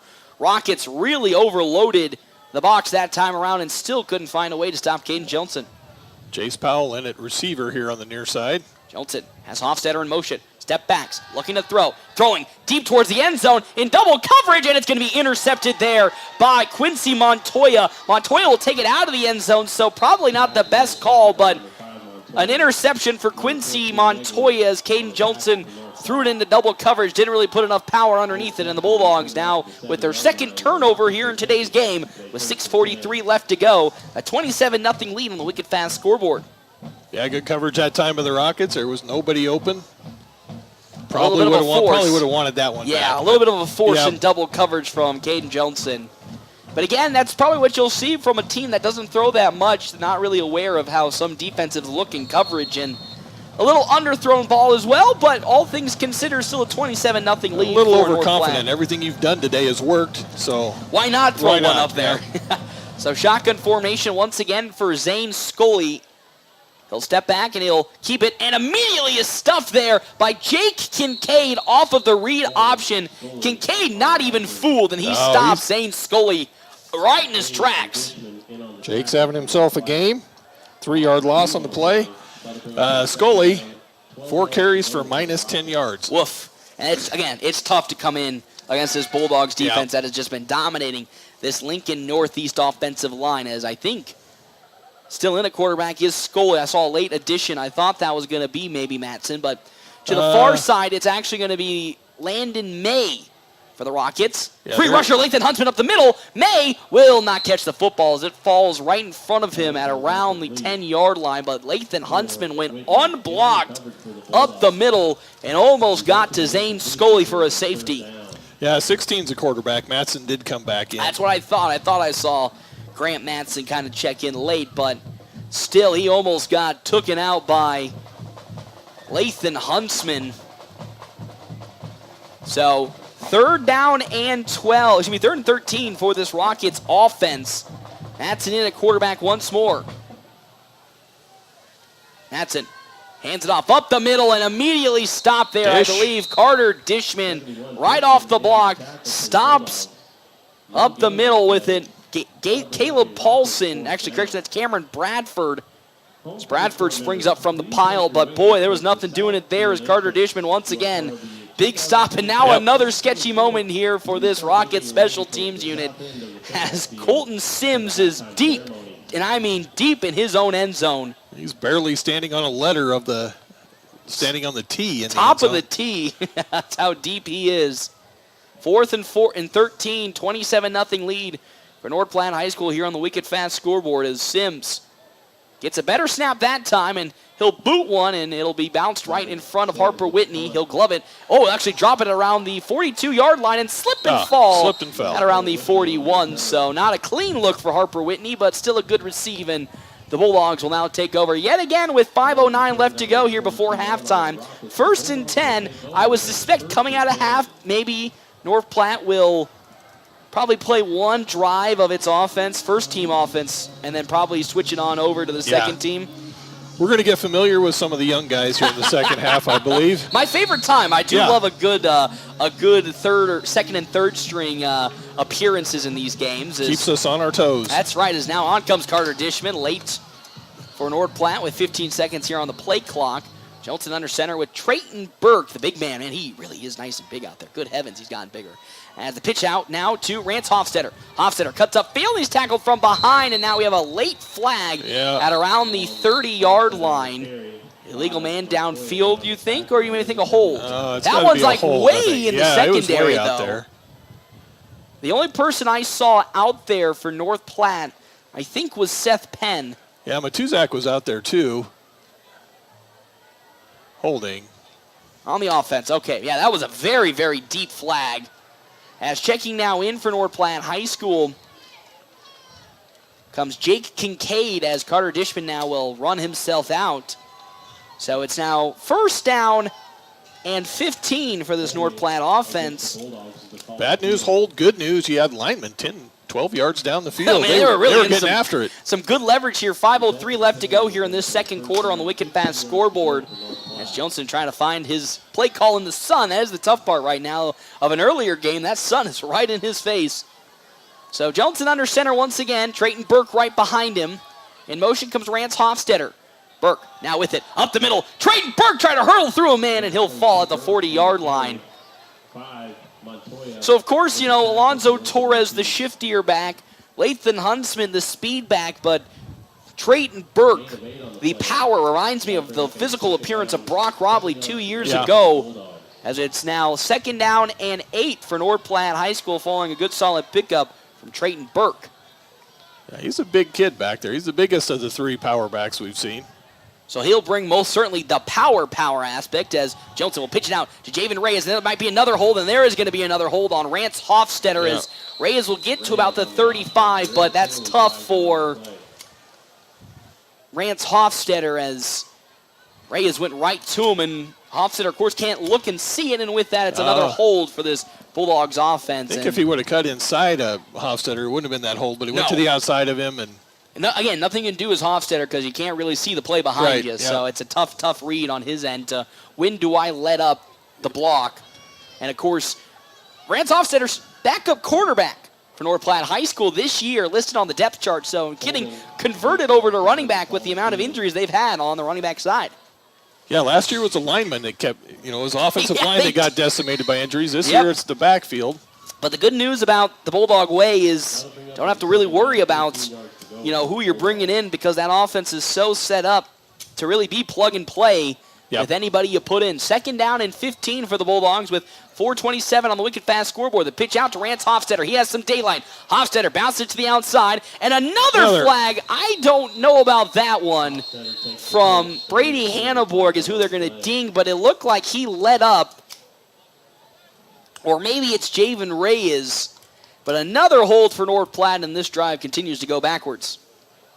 Oh, I've been forgetting to write those down, but that's 3 holds on this drive alone. Yeah. So, a block in the back. Block in the back. Eek.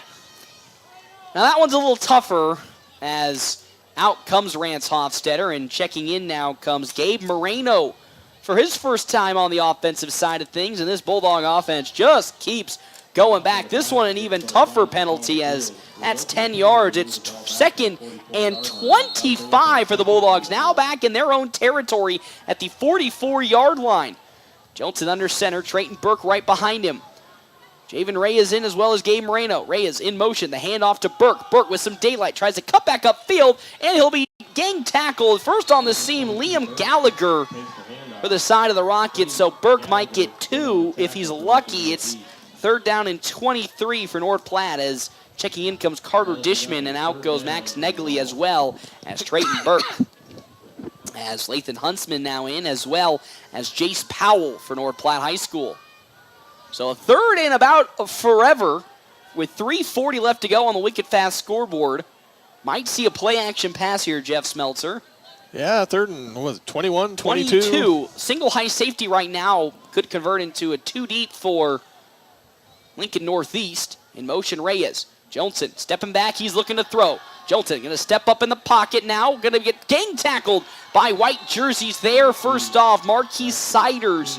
Actually, correction, that's going to be Cooper Roberts there on the stop. And there it comes, the first punt today for North Platte High School with 3:09 left to go here in this second quarter. And that comes off of some tough penalties. And it's going to be Jaden Dowse who will be taking the punt here for North Platte High School.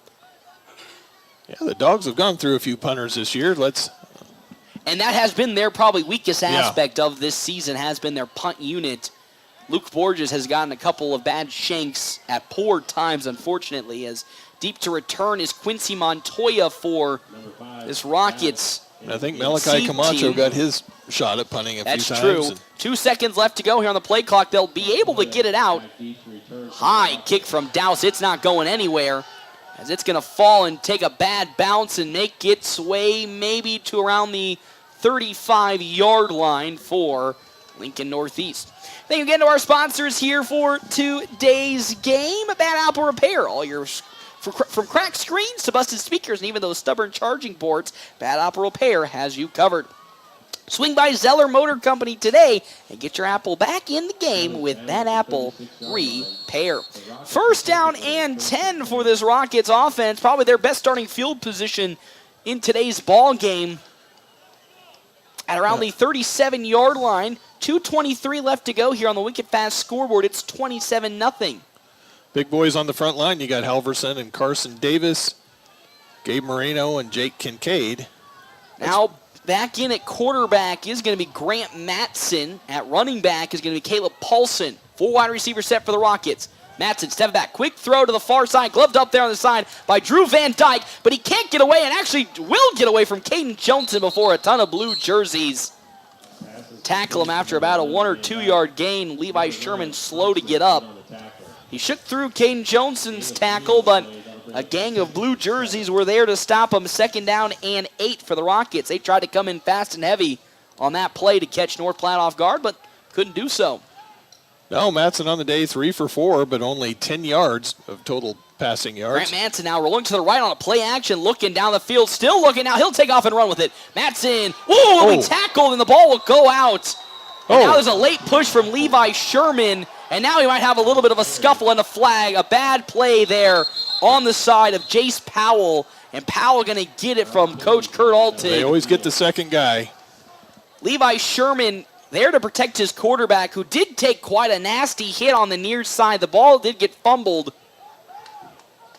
Yeah, first push was by a Rocket, but it was a retaliation push by the Dogs. It gets called. Levi Sherman ran all the way from the near sideline to get into the face of Jace Powell, pushed him, and then Powell, after stuttering backwards, gathered his feet and went and planted another push, that time on Levi Sherman, and he'll get dinged for the penalty.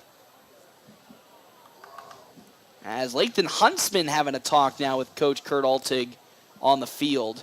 But now the question becomes, will they eject Jace Powell? Because this long of a conversation really breeds ejections. But the question does start, Levi Sherman did start the scuffle. Yeah, right in front of an official. I mean, it wasn't. Now it wasn't a hard push, but it was a push. But still, a push is a push, and they started it.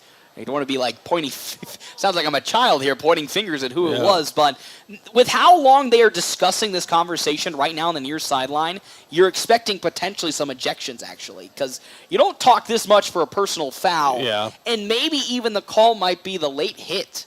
That might be an interesting hit on a defenseless player. Because he was falling down. Sportsmanlike on North Platte, probably for Jace Powell. No, that was on Northeast, and now North Platte. So okay, so offset penalties. So we're going to replay, or we replay the down? So it looks like we're going to get a first down because he did get enough yards for a first down. But the good news is neither player has been ejected, but good to at least see that Levi Sherman did get a penalty. Yeah, but I don't think he got enough. Well, it's looking like right now, well, the line judge hasn't put the ball down. From where he's standing at around the 47-yard line, they will have enough for the first down, if that's where the spot's going to be, and that's where it is going to be. So that is a first down for the Rockets. Their first down today, Jeff Smeltzer, with 1:40 left to go here in this second quarter. Chain Gang's puzzled. They have not moved a single ounce. They have not even moved a single centimeter. And now the official gets a word from head coach Javonta Boyd, and now the Chain Gang will move. Finally, okay. Give them some credit. It is their sun is right in their face. Yeah. So no. They were doing the right thing. Nobody had told them to move. That is also very true. So it's been a tough day for the Chain Gang as well as the communication from the officials. Is Grant Matson in the shotgun formation, nobody behind him. Looking for a quick throw. Throws it to Van Dyke. Van Dyke behind the line of scrimmage. Tackled by Caden Johnson. There is some pretty big blocks on the far side from Harper Whitney as well as Levi Sherman yet again. But a tackle from behind the line of scrimmage there. Caden Johnson on Drew Van Dyke. And it's 2nd down and 13 for the Rockets here. Once again, Caden Johnson getting in that backfield on those throws. Madsen really not getting the ball off quickly enough to do those quick wide receiver screens, and it's costing the Rockets here with 1:01 left to go on the wicked fast scoreboard before halftime. 27-0 lead for North Platte High School. Madsen again, nobody in the backfield. Shotgun formation. He'll step back and he'll look to throw. Another deep throw down the sideline, wide open, and it's gloved and caught there by Caleb Paulson. He had a good screen from Colton Sims that won't be flagged as interference, but Colton Sims with a good crossing screen will give the Rockets their second first down today.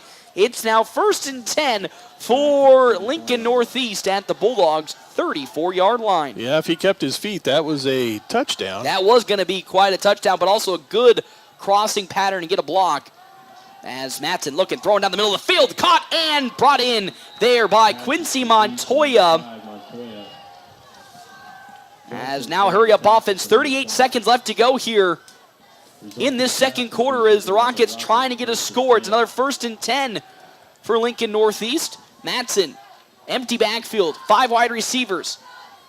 He'll get the snap. Free rusher coming in for North Platte. He's going to step up in the pocket, going deep into the end zone. It's a wobbler. Javen Reyes gets it in the end zone, and now he'll take it out. Here comes Reyes, 22 seconds on the far side of the field. Javen Reyes gets big boom hit on the far side there by Drew Van Dyke, and that is a turnover for Lincoln Northeast, and what was potentially shaping up to be points going into halftime is a turnover, and the first turnover for the Bulldogs from an interception standpoint this season. Yeah, playing a little outfield there, Reyes. Has he loved it? Yeah. Does he want to come play outfield for the Bulldogs in baseball season? Hey, here's a good little sign to see. Eli Broman coming out onto the football field to play swing back. Again, has had a hamstring injury these last 2 games Eli Broman has had, and finally getting some playing time, but it's going to be a kneel down from Caden Johnson, and we'll go into halftime. The Bulldogs up 27-0, but the last couple of drives had stalled out to no points from this Bulldogs offense after a no pun intended, rocket of a start to this game. Wow. Very impressive.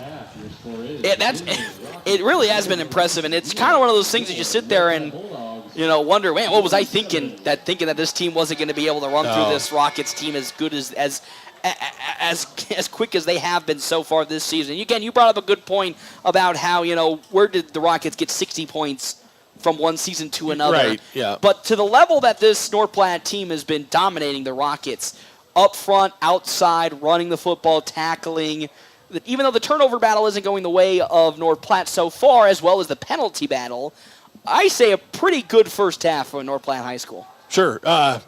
They've only stopped themselves. They 2 really turnovers, have. interception in the end zone. The 3 penalties that they got back to back to back. Yeah, back to back to back, and the weird fumble. Illegal formation, illegal shift, fumble, live ball. And again, that's unfortunately something that you hate to see and you wish would keep getting weeded out more and more as the season goes on, because those are silly mistakes, and a lot more silly penalties have come across for the Bulldogs today. But a lot of those were on guys that just haven't really played a lot of time at their position. Yeah, and we just haven't run the ball to the outside a whole lot. We haven't really needed to at the same time. No, and I think the block is there if the running backs would cut up inside that block, but they go to the outside, and then the poor blocker can't see behind him, and then there's a hold any which way you go. But for the first half of action here today against the Rockets, I am excited because this is exactly what the momentum needed to continue to carry on from that Lincoln East game, from the Norfolk game, and it's continuing on here to this Lincoln Northeast game. And the Bulldogs really doing a good job of keeping their foot on the gas pedal and not letting up, and letting the Rockets get any breathing room. Yeah, exactly. The Dogs start out the season with a ranked Kearney team and a very tough Lincoln East team, and a physical Norfolk. And that game wasn't even a bad game, the Kearney game. They got shut out, but they had 2 drives where they could have scored points. So we've had 3 physical games. We're ready to be physical. I don't think Lincoln Northeast has seen any physicality. And that's, of course, the downside of their schedule, playing some of the weakest power-projected teams in all of Class A football. Right. Those teams aren't going to play physical either way because they don't even really have anybody that physical. Of course, the Bulldogs have been known for the past 3 seasons as a team that will maul you from the interior on out, and showing themselves yet again right here that same type of physicality, and the Rockets just have no answer. The only reason that the Rockets have gotten a couple of first downs and more possessions is because the Bulldogs have been their worst enemy in a couple of times. Mm-hmm.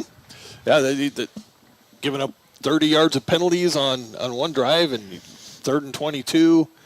An overzealous throw for a turnover in the touchdown in the end zone, and of course that illegal shift, fumble recovery by the side of the Rockets. So Bulldogs, of course, a couple things that they do have to clean up, but overall, great first half and excited to see. They came ready to play. They did, and that's what you love to see, and that's what I was hoping to see. So we'll step aside and take a break here on the Quick Stop Halftime Show. When we come back, we'll get into some stats and some more discussion right here at FM 98.1 and 1410 and the Vita Live streaming on Wild Bill's Fun Center.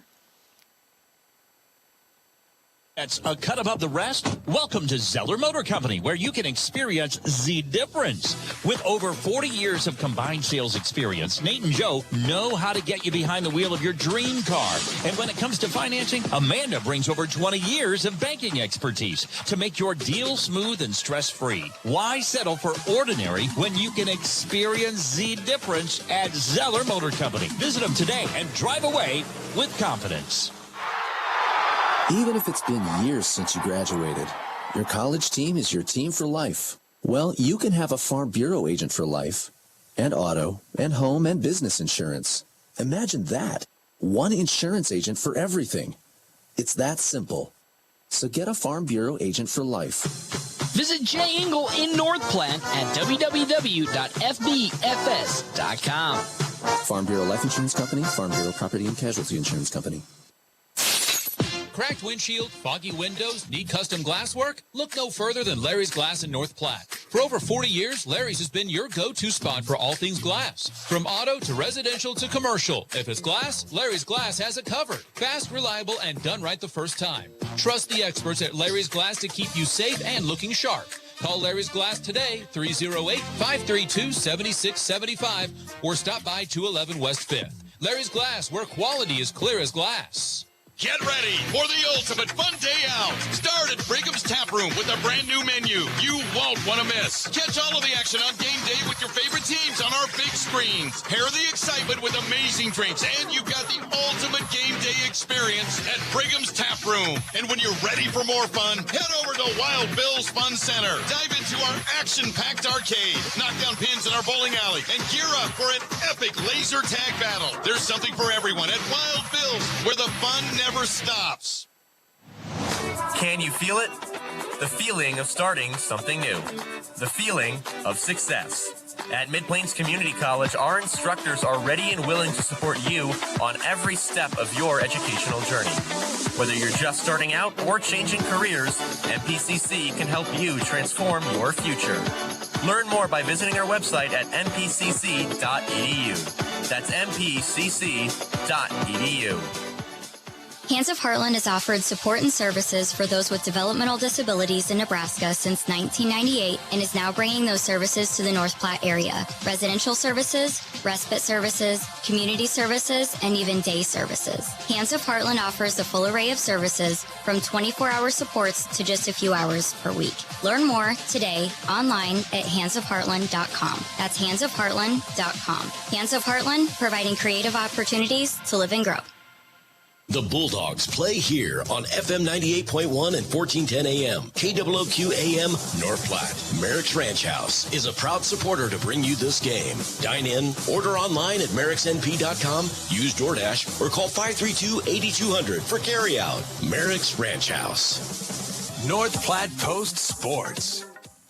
We're back here. Quick Stop Halftime Show. 27 locations, open 24 hours a day. Quick Stop, always open right around the corner. Timeout's brought to you in part by Kevin McGann and the Fortified Group. Thank you to our Sports Zone sponsors here for today's game. Rooster Roll-Offs. Got a mess that's out of control? Say goodbye to clutter and hello to convenience with Rooster Roll-Offs. Whether it's a big project or just cleaning out the garage, Rooster Roll-Offs makes cleanups a breeze. Choose Rooster Roll-Offs today, serving North Platte and the surrounding areas. Give them a call, 308-660-5424. As well as Smoking Double D's at Butch's in Hershey, locally owned and operated. They smoke all their own meats low and slow to bring you award-winning barbecue. Well, it's been an eventful first half. A lot of my doubts had gotten away, or I think a lot of my doubts had been wiped away after how the Bulldogs started this game off and continued this game. Jeff Smeltzer finishing all of his stats. So, Jeff Smeltzer, give us our game stats. Brought to you in part by State Farm agent Bobby Campbell. All right, very impressive night for the Bulldog offense. Boy, howdy has it been. Woo. As a team, 26 carries for 275 yards for a 10.6 yard average. Ugh.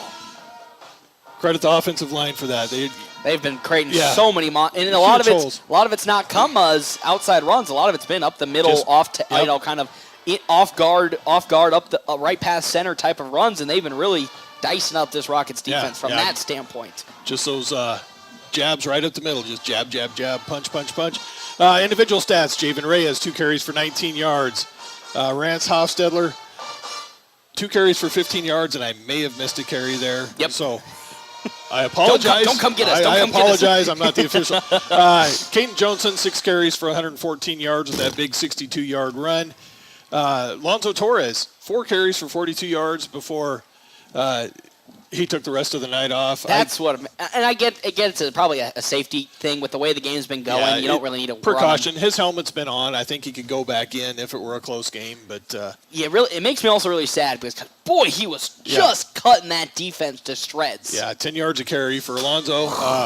And I imagine his night's over. We probably won't see him out there again. Yep. Lathan Huntsman, 8 carries for 67 yards. Coming again at that power back spot, as well as Trey Burke. Trey Burke, 4 carries for 18 yards. Sharing duties there with Lathan Huntsman. Yep. Passing, Caden Johnson, 2 for 3, 25 yards, a touchdown, and that late interception. So he's 3 for 3, 3 touchdowns, 3 interceptions on the season. Still keeping his passing percentage up. He's got 65% on the season, so well above that at 66% today. So, and again, that interception uncalled for. Got probably a little too boisterous in terms of how he was going to sling that rock. He got a little too ahead of himself with how nothing. The worst enemy of today's game for North Platte High School has been North Platte High School. North Platte High School, and that's unfortunately been a lot of the games, even when they've been losing. It's that the issues have come from themselves. So it sucks to see that that's still happening, but a lot of that could just be because they might have that thought and mindset that this game's already over because they've been having their way with the Rockets. I think a closer game, he wouldn't have thrown that ball. No. I just think everything was working, and I think he thought that would work too. Into double coverage, I'm pretty sure a closer game, he would have just pulled that in and took off running. Yep. But anyway, that's 2 turnovers for the first half for the Dogs. Defensively, outstanding. Man, they really suffered. Up until that last drive from the Rockets, North Platte the defense had not given up a single first down. Yep. So for the half, 13 carries for a total of 8 yards. They've got positive yards. Leading rusher for the Rockets is Paulson, 7 carries for 7 yards.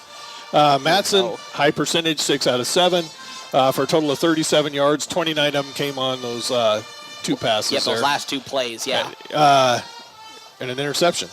Yep. So Bulldogs, good news, finally got their first interception of the season. So I'm going to change that. He was 6 for 8. There were 2.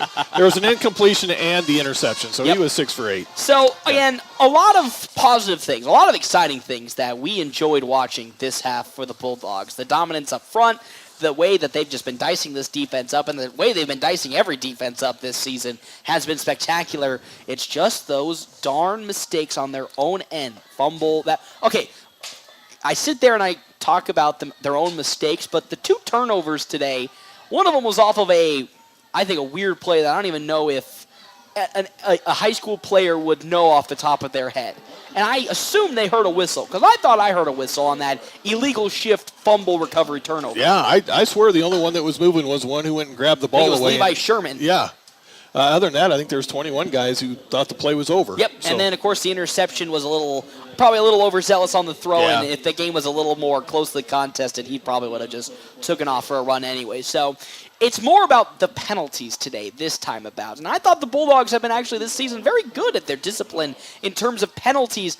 A lot of mistakes in terms of holdings, illegal shifts. Yep. You had that really unnecessary penalty between Levi Sherman as well as Jace Powell for unsportsmanlike conduct.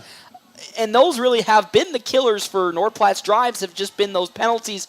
But again, take for granted that those are coming on players that haven't really played the position much. Rance Hofstetter had 2 holding penalties on one drive, but again, he was the backup. He was listed as the backup He's a quarterback. Yeah, he just recently got transferred over to running back 2 games ago, so he's going to have, of course, a learning curve with how often this Bulldogs offense runs the football. Yeah, and even on that personal foul, if the flag would have been thrown on the first push, which it wasn't, I bet you Powell doesn't. Yeah, he wouldn't retaliate. Yeah, and then the retaliation came, and then the flag came, and then they decided, well, yeah, they both pushed each other. It's going to be offsetting. Okay, if it was a personal foul after he got pushed, I mean, why wasn't the first push the initial foul? Yeah, and again, and I think if he would have saw the flag, he wouldn't have retaliated. There's been a couple of, and I hate to bring up officials. There's been a couple of calls today that we haven't really wholeheartedly agreed on. Some of them have been a little late in terms of the read, or maybe in our personal opinions that might have not have been a foul. The blindside block on good Harper Whitney return was one of them that was a little confusing. Of course, the illegal shift was more on our end of not knowing that ball is still live. So yes, even if you get called for illegal shift and they are all set, that ball is still a live football, and it took us to look at the rules to know that one. Yeah, we were totally wrong on that. That was the right call, but it probably happens so rarely that. But it just still makes you wonder if there wasn't a whistle. The fact that everybody stopped. Everybody stopped, and of course, and that another play that was attributed to young guys. Out there was Harper Whitney at swingback alongside with Javen Reyes. So. I believe it was probably Reyes who's been the one that always takes those swing approaches. I don't know if Harper Whitney was expecting that one to be his play call, but some easy mistakes that can be cleaned up, and I think we'll probably see 1 or 2 more possessions of the first team offense before it gets handed off to the second team. Yeah, and I don't know. If you score right away, do you go for 2 to get to that 35-point lead? Because, again, here in class, just in football in general here for the state of Nebraska, if you get to a 35-point lead in the second half, the running clock does begin for either side. So, knowing Coach, probably not. Yeah, I don't think he would either. I don't think he'd go for 2, because if he was, he would have done it earlier. Yeah, and I think the clock stays running, even if they were to score and get it within 35, it keeps going. Once the clock starts running, it doesn't stop running, which is something I like. So we'll see how that goes. We'll step aside here on the Quick Stop Halftime Show. 27 locations open 24 hours a day. Quick Stop always open right around the corner. We'll step aside on the WB Fun Center live stream and come back to more halftime from Bauer Field, FM 98.1, AM 1410, and video live streaming on NorthPlattePost.com. We're always open right around the corner. Quick Stop. Save money at the pump at Quick Stop with the DinoPay app. DinoPay offers contactless payment using your preferred debit or credit card. The savings add up with 12 cents per gallon and even more on Tuesdays and Thursdays with rollbacks for savings of 15 cents per gallon. Huge savings to Sinclair DinoPay, saving you at the pump. Don't forget Frazzle Gourmet Slushes and For Real Shakes and Smoothies. Gourmet coffee at everyday low prices on your favorite beers. Even if it's been years since you graduated, your college team is your team for life. Well, you can have a Farm Bureau agent for life, and auto, and home, and business insurance. Imagine that. One insurance agent for everything. It's that simple. So get a Farm Bureau agent for life. Visit Jay Engel in North Platte at www.fbfs.com. Farm Bureau Life Insurance Company, Farm Bureau Property and Casualty Insurance Company.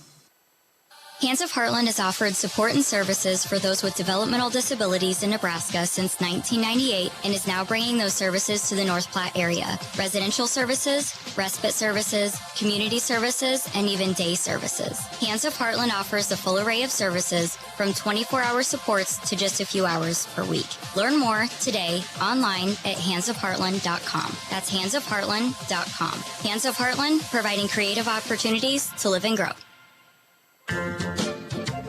The DNN Event Center wishes everyone a great sports season. With North Platte and Nebraska weather, things change quickly and can make our lives a little more difficult. Thank goodness for the DNN. The DNN offers hourly rentals for all types of sports practices, including turf, courts, batting cages, and equipment usage. Call the DNN Event Center to schedule your team's practice times and for more league information for all sports seasons. For over 30 years in our community, for your next event, the DNN Event Center. Taylor is living the Renza dream. The Fry Life is the high life. He's stacking up rewards on the Runza mobile app. Points on points on points on points. That's a lot of free food from Runza. Yep, I'm headed there for lunch today. Download the Runza mobile app to start getting rewards. Because from the way we make it to the way it makes you feel, Runza makes it all better. Your husband is pretty handy to have around. He makes the world's best mac and cheese. He's in the Tickle Monster Hall of Fame. And he can teach anyone how to throw strikes. But a busted pipe in a basement full of water? Honey, I think we need a plumber. Is a little out of his league. That's where a homeowner's policy from Shelter Insurance comes in handy. We'll help get your house back in order and your husband back to what he does best. See me, Pete Foltz, at 501 South Jeffers for a free insurance review. North Platte Post Sports. Welcome back here to Bauer Field on the Wild Bills Fun Center Live stream. Paxton Gordon alongside my color commentator Jeff Smeltzer here on the Quick Stop Halftime Show. 27 locations, open 24 hours a day. Quick Stop always open right around the corner. Mr. Jeff Smeltzer, put your coaching hat on here. It's time for our Owls Lock and Save keys to the second half. I mean, there's not many keys to have with how dominant this Bulldogs team has been so far. A lot of nitpicking we'll probably be doing here with our second half keys to the game. But I believe it all starts with cut down on those personal penalties. And I think, because those probably cost the Bulldogs maybe 3 drives of offense.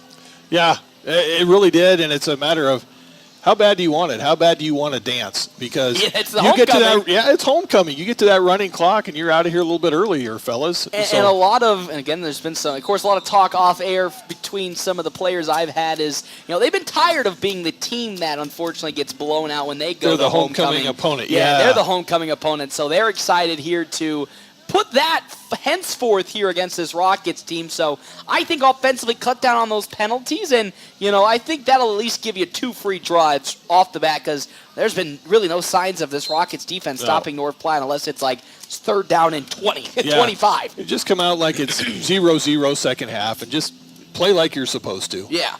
And then on the defensive side of things, I don't even know what I could say defensively, because it's been really spot on. The tackling has been superb. Lots of blue jerseys swarming the football, and not a lot of broken tackles from the side of the Rockets. The pressure from the defensive line, excellent. The coverage, excellent. Of course, that final drive got a little bit out of hand in terms of Rockets found a little momentum right there. But so far, I've been really happy with this defense. So my key to the second half is just keep that intensity up. Yeah, they're going to throw, I imagine. I'd be shocked Rockets if they didn't. will be throwing from here on out. I'd be shocked if they didn't start throwing at least. So, hold them on 3 downs, make them punt, because all sorts of adventures happen when they it's a when wild their punt team comes out. It's a wild guess what's going to happen on their punting unit. So we'll step aside here on the Wild Bills Fun Center live stream. We come back, more action here. Again, FM 98.1, AM 1410, and online NorthPlattePost.com, sponsored by Wild Bills Fun Center. Thanks for listening to the Quick Stop. 98.1. After I drop the kids off, I have to run across town for a meeting, hit the gym during lunch. Jake has soccer tonight, and Emily has gymnastics? Oh, did I turn on the crock pot this morning? With a never-ending to-do list, it's easy to forget something important, like setting up a life insurance plan with Shelter Insurance. Your local Shelter agent can show you how to create a safety net for your family. Shelter Life Insurance Company, Columbia, Missouri. See me, Pete Foltz, at 501 South Jeffers for a free insurance review.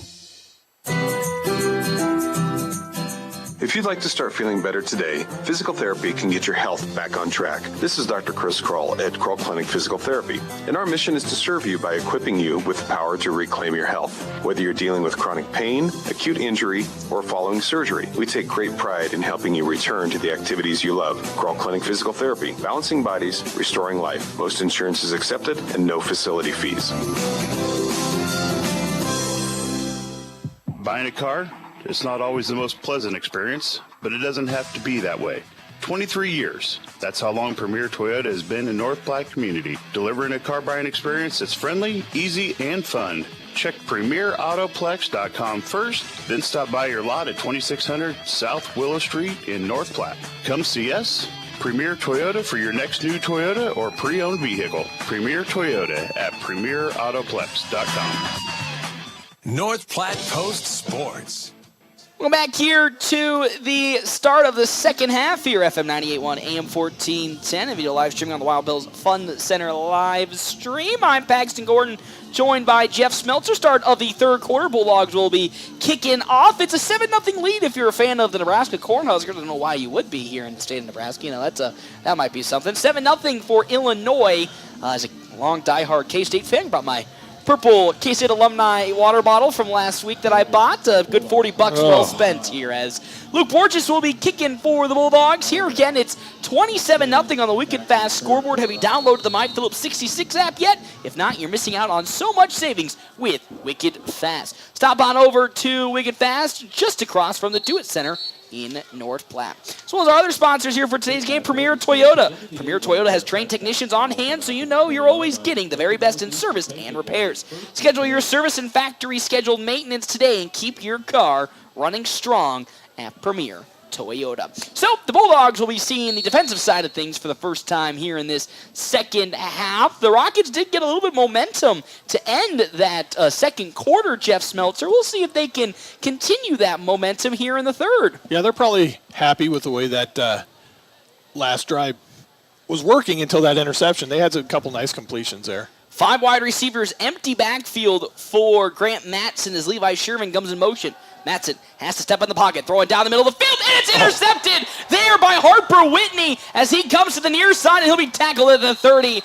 Bad throw from Grant Matson, overthrew his oncoming receiver, Quincy Montoya, and into the waiting, unsuspecting arms of Harper Whitney. Hey, props to Eli Broman for putting his hands up and just standing there not to get that defenseless block. Blindside block that they had earlier. But North Platte starting off here again in the second half with a turnover, second interception today, and now they'll begin in a fantastic starting position here at the Rockets' 29-yard line.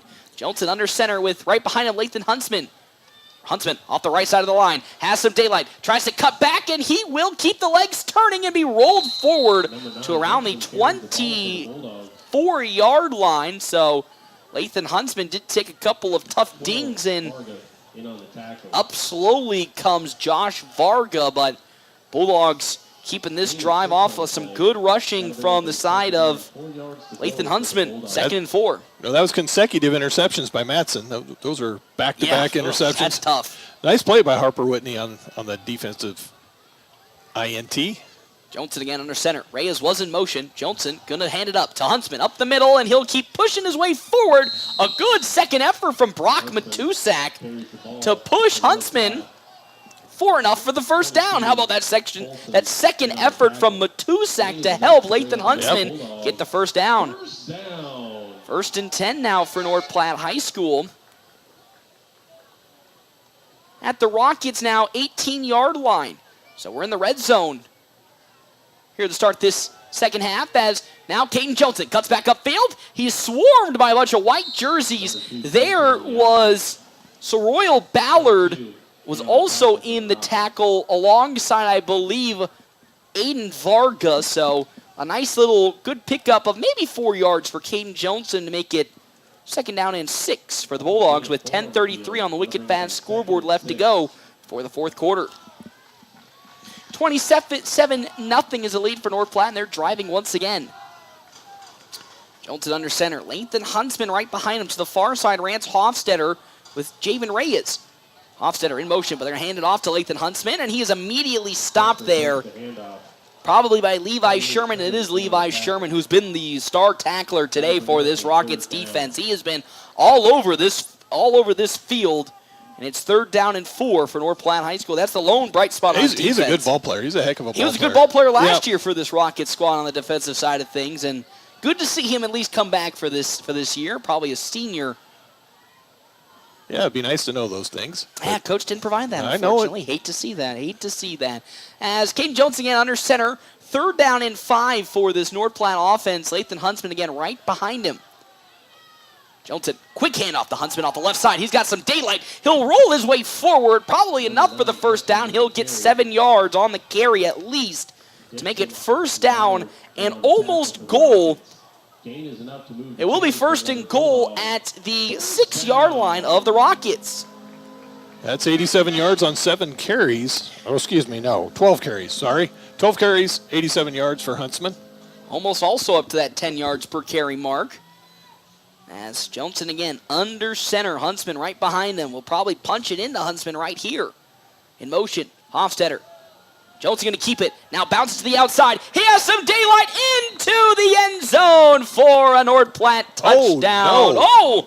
He'll fall just a yard short. He didn't reach the ball out and extend it close to the pylon. And with that, a second and goal following the 5-yard pickup from Caden Johnson. Carl, pull up that pylon cam. Yeah, do we have a pylon cam anywhere? Anybody got the money for a pylon cam? I'd love a pylon cam. They're spreading them out here for the Bulldogs. Max Negley to the far side. Brady Hanneborg to the near side, though. Up the middle, Lathan Huntsman, and he rolls his way in for a North Platte touchdown. 33-0 in favor of the Bulldogs with 8:30 left to go here on the Wicked Fast scoreboard. And I'm telling you, Jeff Smeltzer, when the Bulldogs don't get in their own way, they can just run all over this Lincoln Northeast defense all night long. Not a whole lot of resistance from that defensive line of the Rockets. Oh, not really.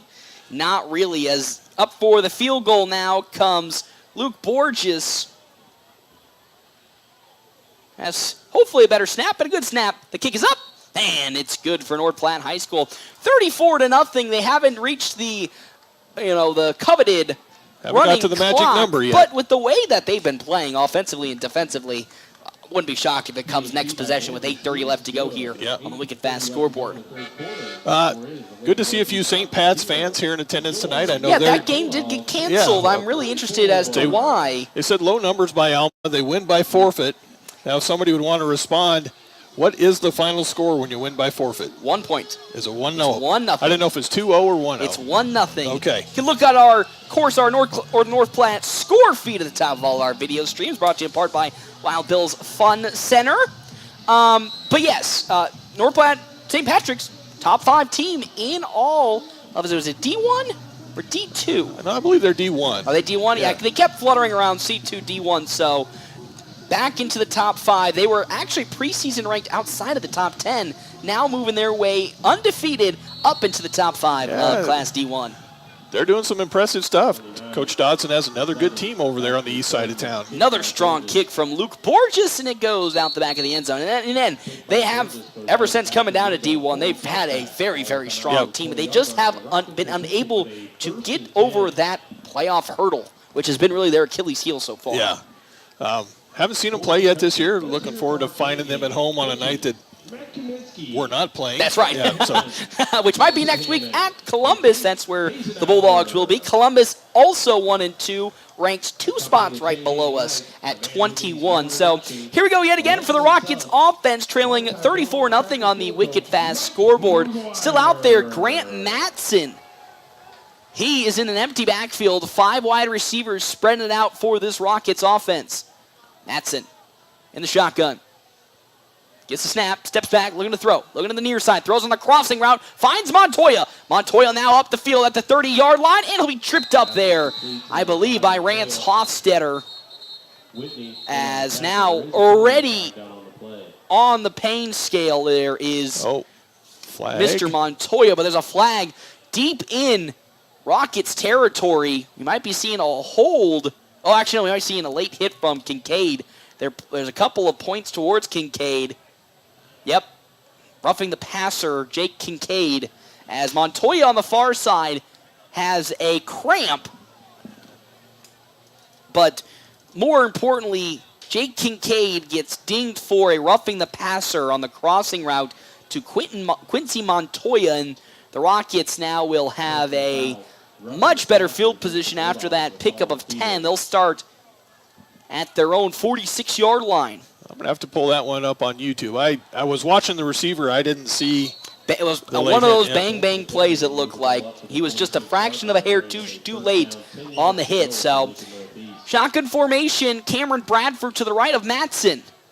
It's Grant Matson now. Will roll to his right side, looking. He'll throw it on the comebacker. Good pickup there on the side by Landon May, and he'll be swarm tackled by the Bulldogs. Jace Powell there alongside Owen Shea. Owen Shea, there again. So Owen Shea getting some action in at middle linebacker. Yeah, I think they're just letting Lathan Huntsman play offense right now. And, he's been really dishing it up a lot on the offensive side. And as soon as I say that, here comes Lathan Huntsman into the ball game. How could you jinx them? As 2nd down and 4 for this Rockets offense following the 6-yard pickup to Landon May. Shotgun formation, empty backfield once again for Matson. Free rush. Kincaid can't get the sack. Throwing, and it's going to be intercepted by Eli Broman here on the near sideline. A good rush from Jake Kincaid. Beat on the outside Cameron McMillan. So with that, Matson had to step up into the pocket and throw an ill-advised pass that was intercepted by Eli Broman. Yeah. 3rd interception today for this Bulldog defense. And there is Jaden Dowse checking in at quarterback for North Platte High School. So Caden Johnson's day looking over. So we'll have the senior Dowse taking over for this Bulldogs offense. Love to see him get some action. He's been looking very good on the practice field when we see him doing warm-ups. Another good thrower for the Bulldogs here. Which is funny because I think all 4 quarterbacks, Shea Patterson as well, good throwers. They are. Yep. So now under center Dowse with behind him Lathan Huntsman. Huntsman with it. Wow, a lot of openings, and he'll almost get to the 50. They'll stop him at the 49-yard line of Bulldog territory. Jeff Smeltzer was like parting the Red Sea with how much of an opening Lathan Huntsman had off the left side of the line. Yeah, left side, Jake Kincaid and Carter Dishman. Max Hannenborg, or Max. Sorry, Brady. Max are getting some love already. One of the Hannenborgs. You know, there's many of them out there in the world. As, again, Dowse under center. Huntsman right behind him to the far side. Rance Hofstetter. And to the near side, Harper Whitney. The pitch out to Harper Whitney. He's got an opening. Harper Whitney in the open field. He's at the 40-yard line. Still going. Breaks through 2 tackles. He'll keep going and fall down at around the 28-yard line in Rockets territory. Harper Whitney gets his first carry today, and it's a big pickup for the Bulldogs offense. Oh, nice blocking over there on the right side. I believe that was Rance Hofstetter out there, as well as Max Negley, putting up some huge blocks. And when the Bulldogs have time to get those blocks applied cleanly, they make things happen. And Logan Bassard was downfield and did a nice job of not blocking anybody in the back, but nice job getting down there.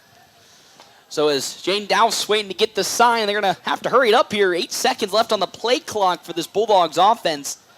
Now 4 seconds. Dowse might have to call a timeout or they'll get a delay of game penalty.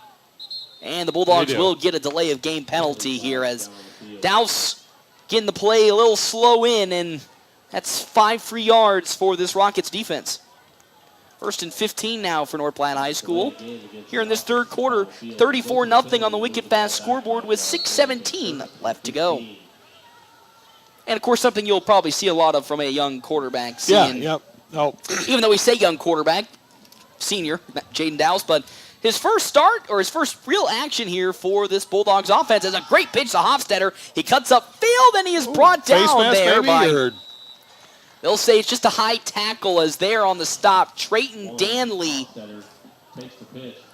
went high for that tackle, but he'll pick up maybe 3 yards, Rance Hofstetter does, and it's 2nd and 12. They do like to tackle high. They do. As to the far side, Sam Ewing in at wide receiver with, to the near side, also for North Platte, Jace Powell. So with a 2nd down and 12 for this North Platte offense, Lathan Huntsman still in at power back. In this flex bone offense, the handoff to Huntsman. He has a bunch of daylight into the open field. 20, cuts back to the near side. He's still got some daylight. 5, he's into the end zone. Lathan Huntsman, but No. Oh, stop, you're scaring me with the pointing. I'm counting yards. Jeff Smeltzer getting me a little scared on a potential hold, but another touchdown for this Bulldogs offense. It's 40-0 in favor of North Platte High, and Jeff Smeltzer, it's getting out of control for this offense, specifically also with some of the second unit now on the field. 30-yard touchdown run puts Lathan at 122 yards on the day, on the night. Probably plus 10 average if you think about it. As a kick from Luke Borges is, oh boy, that one is Shanks to the very, very far left. It's no good. So second miss PAT attempt today for the Bulldogs. But 40-0 here on the Wicked Fast scoreboard with 5:12 left to go. And our timeouts, as always, brought to you in part by Kevin McGann with the Fortify Group. Thank you to our Sports Zone sponsors here, Another Round Bar and Grill and the Rivers Edge Golf Course, featuring modern amenities, a beautifully maintained course, lush greens, and breathtaking views of the North Platte River.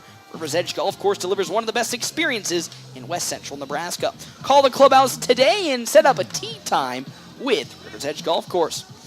Well, Jeff Smeltzer, 40-0 now as the running clock will begin when the Rockets receive this kick. Yes. And it's been all Bulldogs from the start of the kickoff, and you knew it was going to be a tough game when they tried an onside kick right off the bat. Kind of already told you how Lincoln Northeast was thinking about today's game already, and the Bulldogs took 4 plays and drove it down, and from that point on, it's been a near unstoppable rushing attack. They were just trying to sneak one extra possession out of the game. Tried that onside kick, and Again, not a lot of teams are set up for that, as Luke Borges now with another strong kick actually will bounce right past the intended receiver, which is Austin Hanlon, and here comes the Rockets once again. The question now becomes, are you going to see, in your opinion, Grant Mattson out there, or would you throw in Zane Scully? Yeah, I think I'd throw in Scully. Mattson 3 interceptions on today's game. Another bad one in his last possession. Overthrew his receiver by a landslide. Oh, yeah, that's it's been interception, completion for 10, interception. So not a good look for Grant Mattson these last. Yep, there he is out there. I see Zane Scully. A lot of new Bulldogs out there, too, I think. Isaiah Plunk's out there. Kalen Sam Knudsen. Ewing's out there. Ian Harimza. Owen Shea as a quick check down, and there's already a flag as he's going to be brought down from behind by Isaiah Plunk. There's already a flag around the line of scrimmage. Now that one might be an offsides on the Bulldogs with how quick it was thrown, as they're going to see an illegal man downfield. Thank you, Carl, on that one. Yeah. As losing his shoe for the side of Lincoln Northeast and the Rockets was Landon May. So they'll back the Rockets up for some more free yards for this Bulldog defense. It'll be first down and 15. Ryland Perry is out there for the Dogs as well. So a heavy second unit for North Platte High School. As Scully stepping back, looking to throw. Free rusher, almost getting them there, and now throwing it to the right side, or looking to throw. Oh, my good heavens. So first on the initial attempt was Malachi Camacho, and then darting in looked to have been Wyatt Thompson for North Platte High School, as poor Zane Scully was under duress from the get-go. He looked like a shortstop, jumping over a sliding base runner at second base. But how about Malachi Camacho almost stopping Zane Scully off the bat, and then Wyatt Thompson running in, the senior listed at 170. Getting that stop there on Zane Scully as he's now in the shotgun formation as Scully rolls to his right, has some pressure again from Camacho, and it's picked up there by Levi Sherman, and he'll step out of bounds at around the 31, we'll say 32-yard line, so a pickup of about 17 yards, and it's 1st and 10 for the Rockets. Again, Malachi Camacho off the back end. Free, unblocked, almost got Zane Scully. Camacho's got some speed on that back end. Yeah, he's a sprinter on the track team. He's an athlete. Those darn sprinters, man, they sure can cover ground fast. As 1st and 10, 3:40 left to go here on the Wicked Fast scoreboard with a running clock. Zane Scully in now at quarterback. A trips bunch formation to the near side for the Rockets. Scully, look it. He'll now step up in the face of pressure. Throwing deep down the field in the double coverage, and almost intercepted there. I think we have a hold back here. I think Caden Brex was tackled as he was trying to get to the quarterback. Ian Haremza was there on the stop, got run into by his own man, Ryland Perry. Your interior defensive linemen for the Bulldogs were Enrique Ramos and Caden Brex coming out after that hold. Kalen Knudsen also in. And here comes Blake Tonkinson. He'll take Caden Breck's spot on the interior of the Bulldog defensive line. And then on the far side, of course, we've been talking about Malachi Camacho. Number 23, the sophomore, 200 pounds, Malachi Camacho. He's tall, too. He's a tall, big guy. He's probably about 6'3". Wow, yeah. Well, the Bulldogs got some good talent coming up through the younger ranks. Super smart kid, too. Oh, you'll love to see that, as it's Two running backs right beside of Scully. They'll hand it off now. Coming upfield, Levi Sherman. Sherman actually going to bounce to the outside and cutting his way upfield. Still going, the big man. Rumbling and tumbling his way down almost to the first down marker. Probably a good 10-yard pickup. It's now second down and 5 for the Rockets.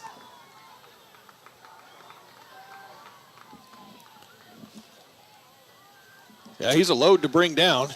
Hey, Levi Sherman is not a small guy. No. And now checking in there, Caleb Paulson. So second down and 4 for this Rockets offense. Trailing 40-0. Off the left side now, Paulson. He's in some trouble, but he'll sneak through a couple Bulldog defenders and fall forward for a 7-yard pickup and a fresh set of downs for the Rockets. It's tough when you got a lot of those young guys out there. They're not all bulked up that much, so a big boy like Caleb Paulson running his way downhill is tough to stop. As checking out goes Levi Sherman as well as Landon May. So 3 wide receiver set, 2 to the near side, 1 to the far side. Shotgun formation once again for Scully. Scully hands it off once again. Paulson, and there to stop him, Owen Shea blowing up the play. Right off the rip, Owen Shea, the sophomore, listed at 190, bringing down the big Caleb Paulson with authority. Yeah, he can hit. Well, that just proved it. There's no doubt after that play. No. Yeah, they might want to block him. So now we're split to 5 wide receivers, 3 to the far side, 2 to the near side. Josh Varga as well as Paulson to the near side. Scully looking downfield, throwing. Whoa, bad throw, and it's going to fall out of bounds. The intended receiver being Caleb Paulson. In the vicinity for North Platte High School, Isaiah Plunk as well as Ian Haremza. And with that, 3rd down and 13 for this Rockets offense with 34 seconds left to go here on the Wicked Fast scoreboard. 40-0 the lead for North Platte High School.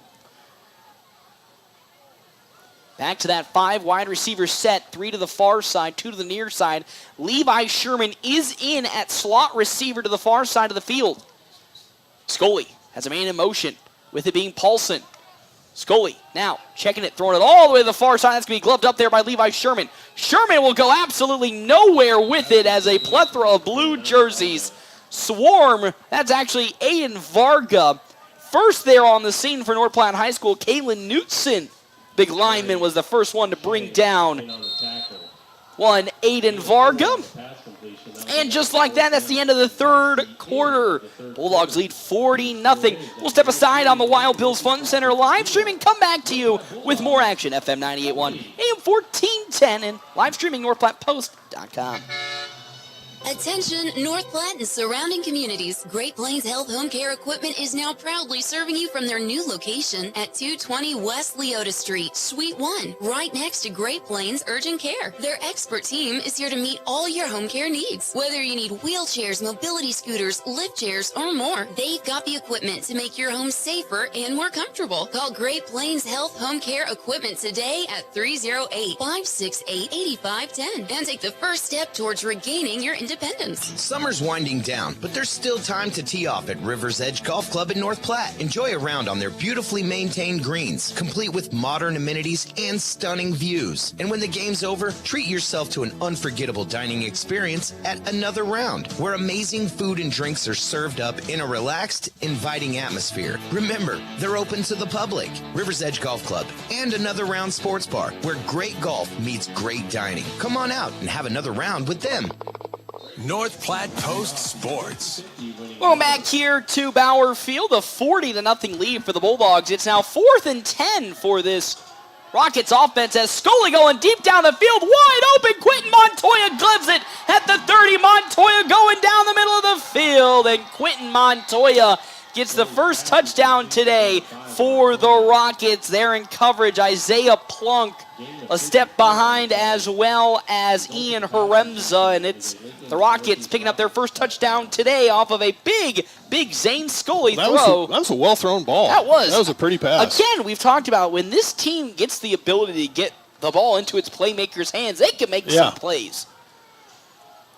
As now for the first field goal today, August Holstein now will be kicking for The Rockets, we'll see if this is a better attempt than a lot of their punts today. As the quick kick from Holstein is up, and it's good. First points today for the Rockets. It's 40-7 here on the Wicked Fast scoreboard with 11:49 left to go. Thank you again to our Sports Zone sponsors here for today's game. Justin Thompson Family Agency with American Family Insurance. With the ever-changing industry standards, they pride themselves on top-notch customer service, no matter what type of insurance you're looking for. Check out their offices in North Platte, Ogallala, Broken Bow, and Ord. As well as our timeout sponsor here for today, Kevin McGann and the Fortified Group, helping Nebraska families, farmers, as well as businesses for more than 50 years. See his location at 621 South Dewey. So, Jeff Smeltzer, 40-7. We're going to see this young Bulldog offense for the second time with the second and third team coming out to play. Got a touchdown on their last possession, the young Bulldogs did. So, what do you think we'll be seeing here? Again, Lathan Huntsman did show a lot of power running. We might be seeing a different running back here in this series. Onside kick here, or you think? Well, I would be kind of daring if they've done it. They've tried it. I mean, can't put it out of the question. They've already tried it today. There are some new faces out there, some younger kids. I think I saw Reese Perry and Shane Patterson head out there for the Dogs. Holstein still up to kick. August Holstein did attempt an onside kick. First time, it looking like an onside kick, as that one's high into the air. And picked up by the Bulldogs and falling down with it, I believe, immediately there. Malachi Camacho. Actually, correction, that's going to be Shane Patterson. Wise move to get on the ground as soon as he did. Somebody was flying in there. Oh, boy, they were busting down the middle. And here comes the second unit also for this Rockets defense. So they've also moved in some new talent. The Bulldogs have as well. And back there for, I believe, North Platte High School, Gabe Moreno as the power back, I think, is the runner here. Actually, that's Shea. That's Owen Shea. Owen Shea. The power running back for North Platte High School is here comes the motion man. The handoff, Shea. Up the middle, he goes with it. Owen Shea into some daylight. Owen Shea falls forward to the Rockets' 49-yard line. How about the young Owen Shea? His first run in his varsity career, and it's a big 15-yard pickup. As slow to get up, Caleb Paulson for the Rockets.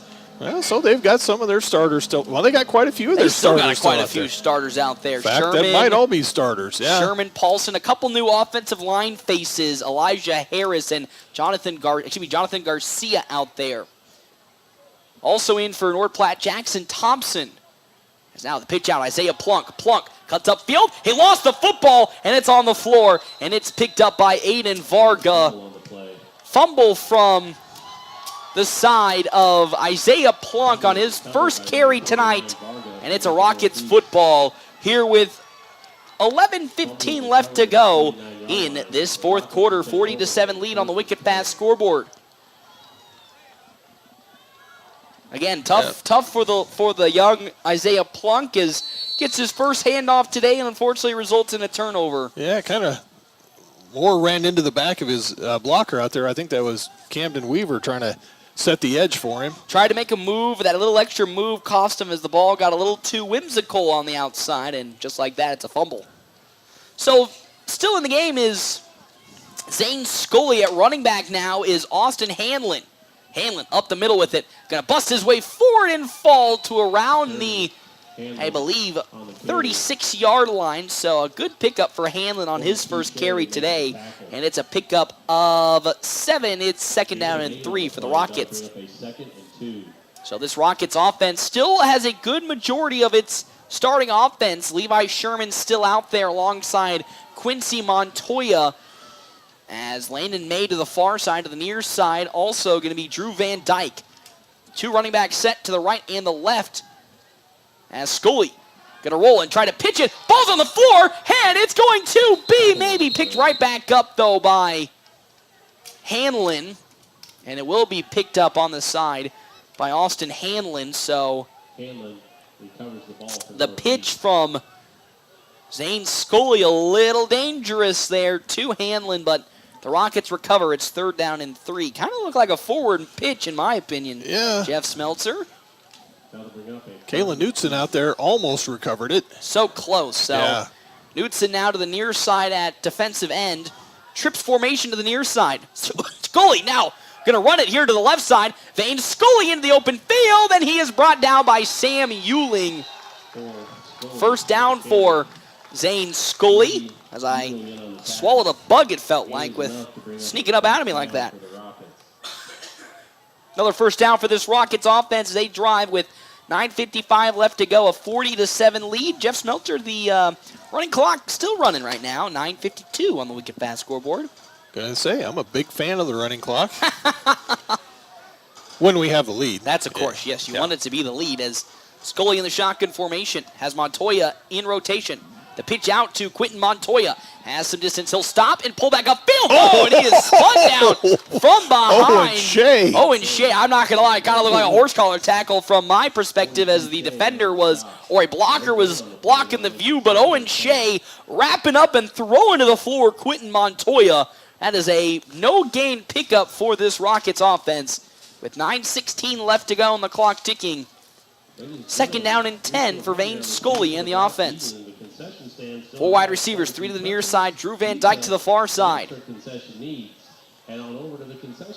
Scully stepping back. He's looking to throw. Vane Scully going deep down the field into the end zone. And we might see a pass interference. It wasn't catchable. As we do see it there from Ian Haremza. He tripped. He got the turf monster on his way down.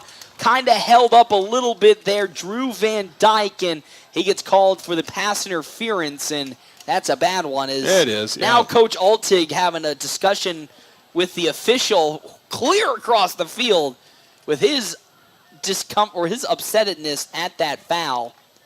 Again, yes, that play well out of reach. Ball barely landed in the end zone. So, not the call that Coach was looking for, but a fresh set of downs for this Rockets offense. It's 1st and 10 for Vane Scully once again. Stop them here, Bulldogs. 4 wide receivers once more. 3 to the far side, 1 on the near side being Van Dyke. Hanlon in at running back will now move to the right side of Vane Scully. Scully in the shotgun. Gets the snap, stepping back, throwing to Van Dyke in the end zone, and it's broken up. Ian Haremza with great coverage that time. There was a little bit of some jousting for position from him and Van Dyke, but no good, and it's second down and 10. Van Dyke, the much taller wide receiver. Yeah, he's a good-looking athlete. Had great coverage that time by Ian Haremza. Again, he had great coverage as well on that pass interference, just unfortunately got turf monstered on his way to try to get position, and fortunately got dinged for a pass interference. Second down and 10 for the Rockets offense. Still in at running back, Hanlon. Scully hands it off to Hanlon up the middle, and he is tackled around the feet there. I believe that was Owen Shea yet again blitzing his way in and tripping up one Austin Hanlon.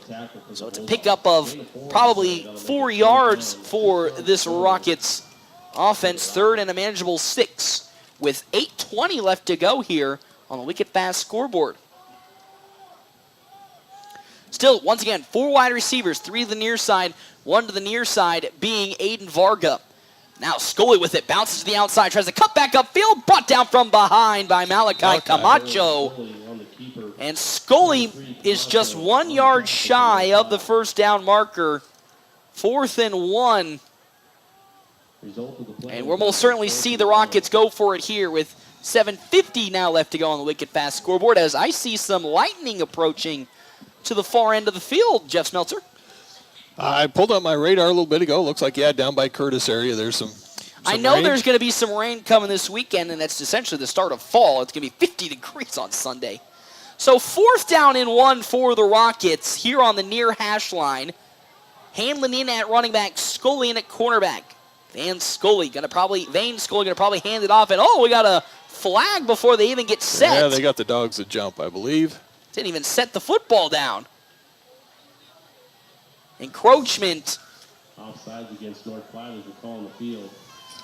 Result of the penalty, they placed the ball on the 4 yard. So the 4 yard line is now where the ball will be seen. It's 1st and goal now for Lincoln Northeast. Fortunate to see that as that was right off the rip that foul was called. So what would have been a 4th and 1 is now a 1st and goal for Lincoln Northeast and the Rockets. Pretty good hard count that time by Scully. He's done a lot of good things here in his second half appearance. Yeah, I'm impressed. as yet again Timeout. a timeout this time going to be called on the side, it looks like, of Lincoln Northeast. So North Platte up 40-7. Again, our timeout's brought to you in part by Kevin McGann and the Fortifying Group. Check out his location, 621 South Dewey, Suite B. 40-7 on the Wicked Fast scoreboard. Jeff Smeltzer, dominant victory already on the cards for North Platte High School. Defense with these young talent, showing some good signs of a lot of positivity from what I've seen so far. Yeah, and nothing you like better on a homecoming night than to get everybody in the ball game. Yep. Even though Lincoln Northeast is driving, and we can be nitpicky and say, well, you wish they wouldn't drive. That's still the first team offense out there for the Rockets.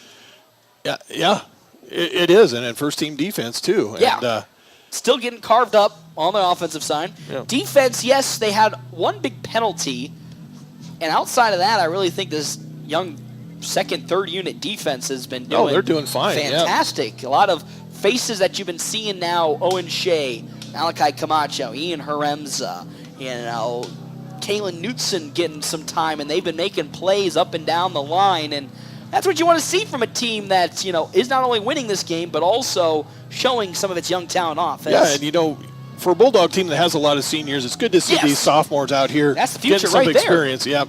So, still Vane Scully in at quarterback with Austin Hanlon to his left now. Levi Sherman in alongside Quentin Montoya, and Drew Van Dyke to the far side is going to be Landon May. Shotgun formation. Hanlon in at running back. Scully going to run it up the middle himself. Now bounce it to the left side and jump his way in for Rockets touchdown. Second touchdown today for Lincoln Northeast as Vane Scully picked it up. It's now 40-13 on the Wicked Fast scoreboard. And on comes the extra point unit. Yeah, pretty sure Scully is a sophomore as well, and he's impressive. He's got some speed on. He may be a little small in diaphragm type of way, but he's got some quick burst. And he kind of gets kind of hidden back there. As the kick will be up, and it will be good for the Rockets. It's 40-14 on the Wicked Fast scoreboard. You checked out the MyPhillips 66 app yet? If not, Jeff Smeltzer, you're missing out on so much saving with Wicked Fast. Stop in, fill up, and say hello to their friendly staff and grab a snack at Wicked Fast across from the Do It Center in North Platte. Also, thank to our other sponsors here for today's game, Zeller Motor Company. With over 40 years of combined sale experience, Nate and Joe know how to get you behind the wheel of your dream car. When it comes to financing, Amanda brings over 20 years of banking expertise to make your deal smooth and stress-free. Why settle for ordinary when you can experience the difference at Zeller Motor Company? So the Bulldogs will now move to 2-0 on the season here with this running clock. 6:50 left to go on the Wicked Fast scoreboard. Move to 2-0. We'll be taking on a 1-2 Columbus team. Well, it could be 1-3 or 2-2 depending on how their game goes.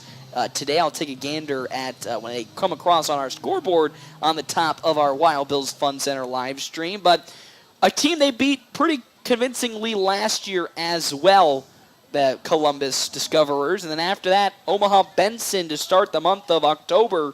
We'll be looking at 4 straight wins for the Bulldogs potentially if they play their cards right and take care of business. Take care of business. What a turnaround, though. Oh, we got an official booking down the field here. There we go. There we go. But how about a turnaround for this Bulldogs if they can continue this success to potentially go 4-0 into the start of their Lincoln-Omaha games, and they're going to call penalty flag on the kickoff.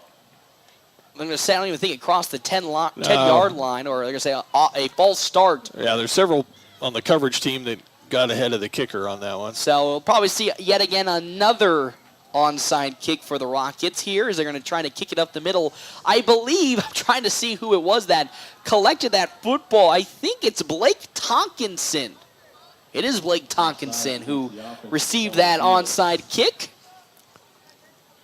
But the Bulldogs, after a heartbreaking loss against Lincoln East, getting shut out by Kearney, to come back from behind and beat Norfolk, demolished Lincoln Northeast, an undefeated Lincoln Northeast squad. You got to be feeling on a high right now. Point-wise, that's going to be a lot of points. That's fun. I'll get to that in a second. Has a much, much better kick coming on the side of the Rockets. As it's going to keep going, and Picking it up on the far side there is Trayton Burke. Yep. And Burke will step out of bounds. But right now, Lincoln Northeast, in terms of its power projection, 44 points. Yeah. They're tied for 4th in the state in all of Class A, which is insane. And that makes the power projection points also so confusing because you beat the worst teams. As odd as this is, you're going to get a lot of points for this one. Yeah, I don't know how they do the math because they play the worst teams that are well below 34, 35 points, and you're at 44 with teams like Omaha West Side and Bellevue West. I think So I think still in at quarterback is Jaden Dowse as Shea in at running back. Owen Shea has some daylight, spins out of one tackle, and bulldozes through another, and another Owen Shea. He is a load. Keeping the legs turning through not 1, not 2, but 3 Lincoln Northeast defenders. Those are starters, by the way, Jeff Smeltzer. Made them look like third stringers out there on that run. 1st and 10 for the Bulldogs at their own 40-yard line. 2 carries for 30 yards for Owen Shea. Wow. That's a 15-yard average. In at running back for North Platte High School, I believe that might be D'Angelo Mata to the near side. So good to see another young face for North Platte High. Now the handoff once again, Shea. He'll get tackled from behind and keep the legs turning. Even after getting tackled from behind there on the tackle was Daquan Dixon. Still puts up 5 yards on a run. How about it, Owen Shea? And this is what you want to see. These are the next future Bulldog players, and to see them carve up a Lincoln Northeast starting unit. Oh boy, I'm already getting some excitement in my bones. Yeah, he's a sophomore. Camden Weaver's in there at speedback. He's a sophomore. Also to the far side there, Connor Sudbeck. Another sophomore. So a lot of fresh faces for North Platte High School. Dowse again has a man in motion with it. Here comes Weaver up the middle. Here comes Owen Shea yet again, keeping the legs turning. He'll pick up 6 yards and a first down for North Platte High School. Owen Shea rake it here up the middle. 6-yard pickup. First down with 5:31 left to go, and he gets a big pat on the head there coming off Connor Sudbeck. New tall receiver near side. That's number 12, Gunnar Boyer. Gunnar Boyer to the near side. To the far side, Sam Euling. Jaden Dowse once more under center, right behind him. Owen Shea. Has donated the money back to the Pacers dance team. Thank you, Mrs. McBride. Shea gets ready. Now is a man in motion being Gabe Moreno. Once again, Shea off the right side, trying to get pulled down from behind and will be stopped once again. Daquan Dixon got his hand on his jersey, trying to stop his momentum. That's a 4-yard pickup for Owen Shea, even with a man pulling him down as best he can. 4 yards for Shea, and the clock keeps ticking for North Platte High School. Loss of yardage on the play. That'll make it 2nd down. 8 yards to go. Sorry about that one. Sorry about that, Coach Pack. I don't think you were looking properly. That was a pickup of. That was a pickup of 4. Don't think that was a loss on the play. Coach Pack having himself maybe a little drink with this victory as once again Shea to the left side into the open field. Owen Shea will fall forward. Another strong pickup of 10 yards for Owen Shea. It's 1st and 10 for this North Platte offense. In defense of Coach Pack, he was doing a drawing right before that play. So he was announcing the drawing and then had to get back to the action. But how about Owen Shea getting a lot of the majority of these reps on this drive? I think all of the reps so far, and he's done a fantastic job driving this Bulldog offense down on his lonesome. 6 carries, 53 yards for Owen Shea. My good heavens. In motion, Moreno again. And now Jaden Dowse with it. He'll get his first carry today, and he'll get stopped immediately, but pick up about 5 yards, I believe, there on the stop. Creed Ballard in on the tackle. It's Creed Ballard there for it. And with that, it's now 2nd down and 4 yards for this Bulldogs offense with 3:42 left to go in this ball game. That's Dowse under center. Once again, we'll pitch it this time out to his running back, Camden Weaver. Weaver cuts upfield. Camden Weaver with the speed is brought down from behind around the 19-yard line. Camden Weaver using the legs, and he will get a big burst of energy for this North Platte running attack, and he'll pick up a handful, maybe around 10 yards, Jeff Smeltzer. And how about that first run for the young Camden Weaver? Yeah, he's a speedy. He's got that speed. Yeah. You know, we always talked about Neidhart and his speed, and then a couple of years ago, I believe I'm trying to remember who else was speedback last year that was on the track team. Herbert. Yeah, Sam Herbert. Yeah, thank you for reminding me. Oh, go play! It's Play a live on! ball. Play on! It's a live ball. Play on! Another illegal formation, and we're getting so excited because earlier in the game there was an illegal shift on the North Platte offense, and that ball is live if you have everybody set on the play. Yep. So Jaden Dow's taking advantage of knowing that this time the play is still live. He'll pick up maybe 5 yards, but that's still an illegal shift for the North Platte offense. I think they listened at halftime, and they probably looked up learned that rule. They probably looked up the rule as much as we did. So it's 1st and 15 for the North Platte High School offense here in this fourth quarter. 3:02 left to go on the Wicked Fast scoreboard, up 40-14. Owen Shea once again right behind Jaden Dowse. In motion comes Moreno. Handoff, Shea off the right side. Owen Shea with some daylight, spins out of a big hit, still going. Owen Shea will fall forward to the 18-yard line. Owen Shea is just running over this Rockets defense, and might I add again, for like the 18th million time, first team defense. Yeah. That was Levi Sherman there on the attempted stop, and he even couldn't pull down they're getting worn out. They have not played physical teams. No, they have not. This Bulldog offensive line, probably one of the most physical in the whole state.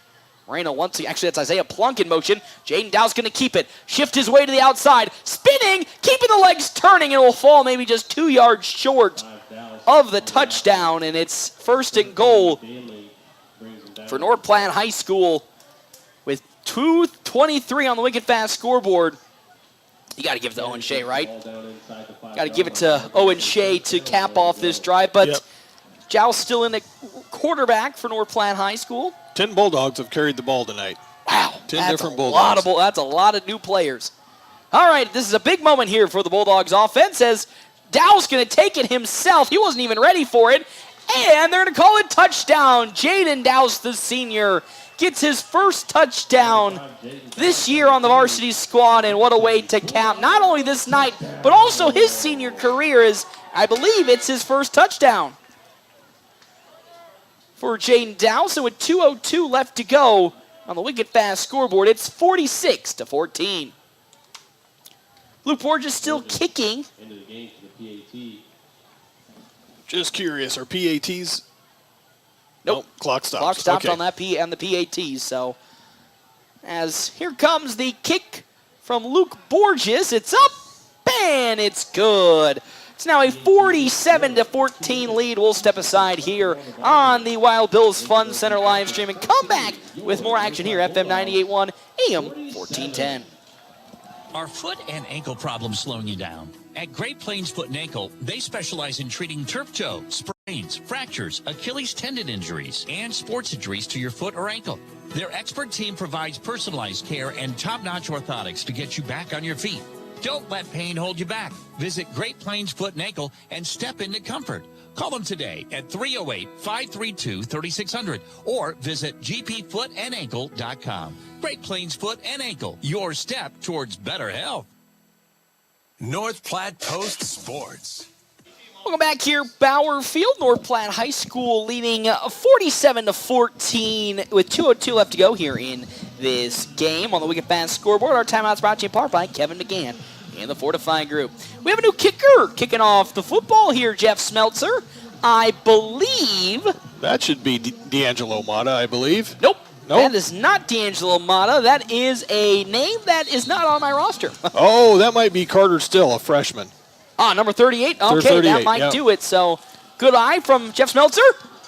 Pretty good kick from the freshman there. Takes a nasty bounce. Is Austin Hanlon going to receive it at the 5-yard line? Uh-oh, that's some trouble for the Rockets. As going upfield, good arm tackle attempt from Jackson Thomas slows down Austin Hanlon. And the Rockets will start potentially I wouldn't say potentially, most certainly their last offensive possession tonight inside their own territory, I believe, at the 14-yard line. So some more new faces coming in. Jacob Martinez, the sophomore, 215 on the defensive line, checks in.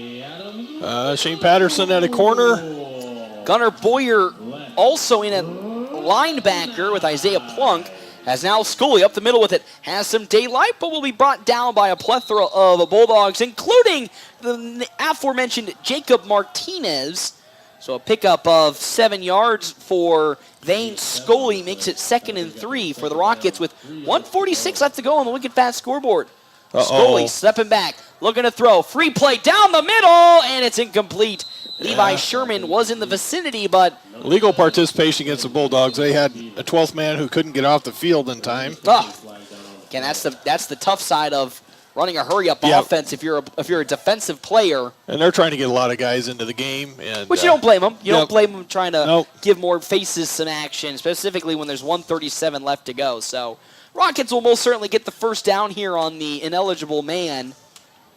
And that will be a first down marker. And here comes this Bulldog defense once more. You kind of see who was coming onto the field for Jamison Rhodes came in for the Bulldogs. All right. 4 wide receivers to the far side. Might be seeing a wide receiver screen here from the Rockets. Vane Scully throwing. There is that wide receiver screen picked up there by Sherman. Sherman going to break into the open field. Levi Sherman with some daylight, and he'll be pushed out of bounds there. On the tackle, Wyatt Thompson for the side of North Platte High School with 1:30 left to go on the wicked fast scoreboard, and the clock stopped after stepping out of bounds there being Levi Sherman. I believe I just saw Kearney won a 13-0 game today against Omaha North. Just saw that come across my screen. That was a tough one. Omaha North is a good team. They are. A lot of Omaha teams are a good team. Maywood Hayes Center falls to Loomis 38-6 as Scully looking deep down the field, wide open, and catching it and running it down the field. Colton Sims and into the end zone for Colton Sims. Big throw yet again from Vane Scully.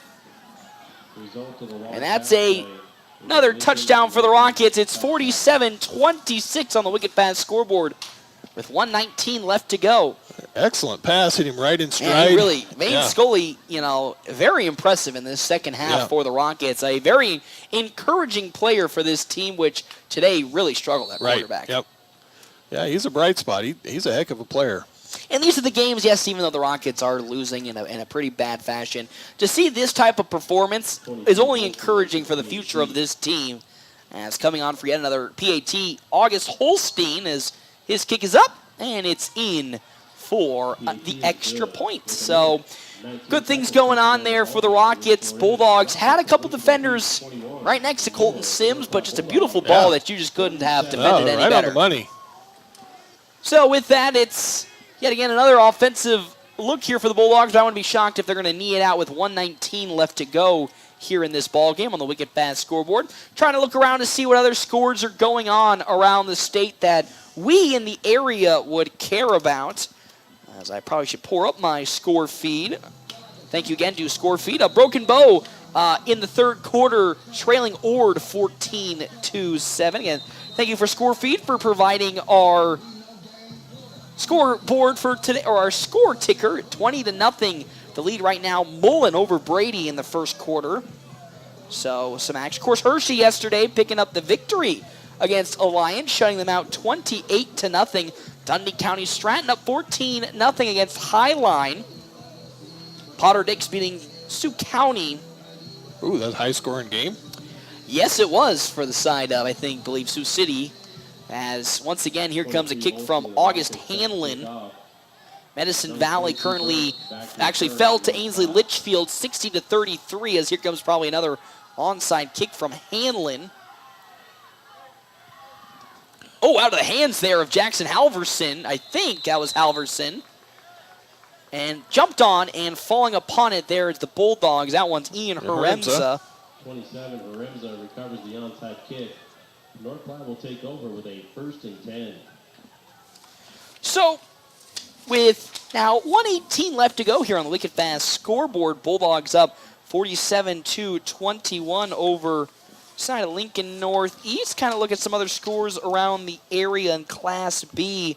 Haven't seen any updates on the Ogallala Gering game going on. Gering 3-0 compared to Ogallala, who's 1-2. Is Douse gonna hand it up the middle. We have a new running back in for North Platte High School. Malachi Camacho taking over, and a timeout called, I believe, on the side of the Rockets. Yep, the Rockets will take a timeout here.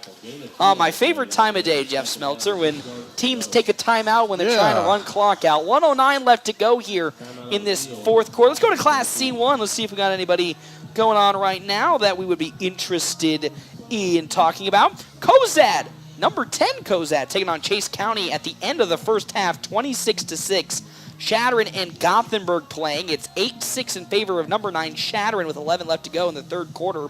So I said, or winning against Broken Bow, 14-7 at the start of the third quarter, and that will do it for C1.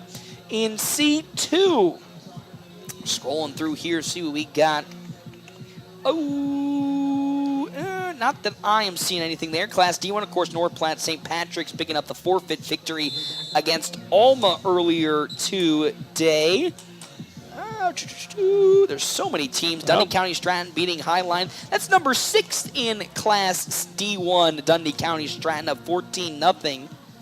As Perkins County taking on Bridgeport right now. But we'll get back into the game here with Jaden Dowse back in at quarterback. Right behind him being Malachi Camacho.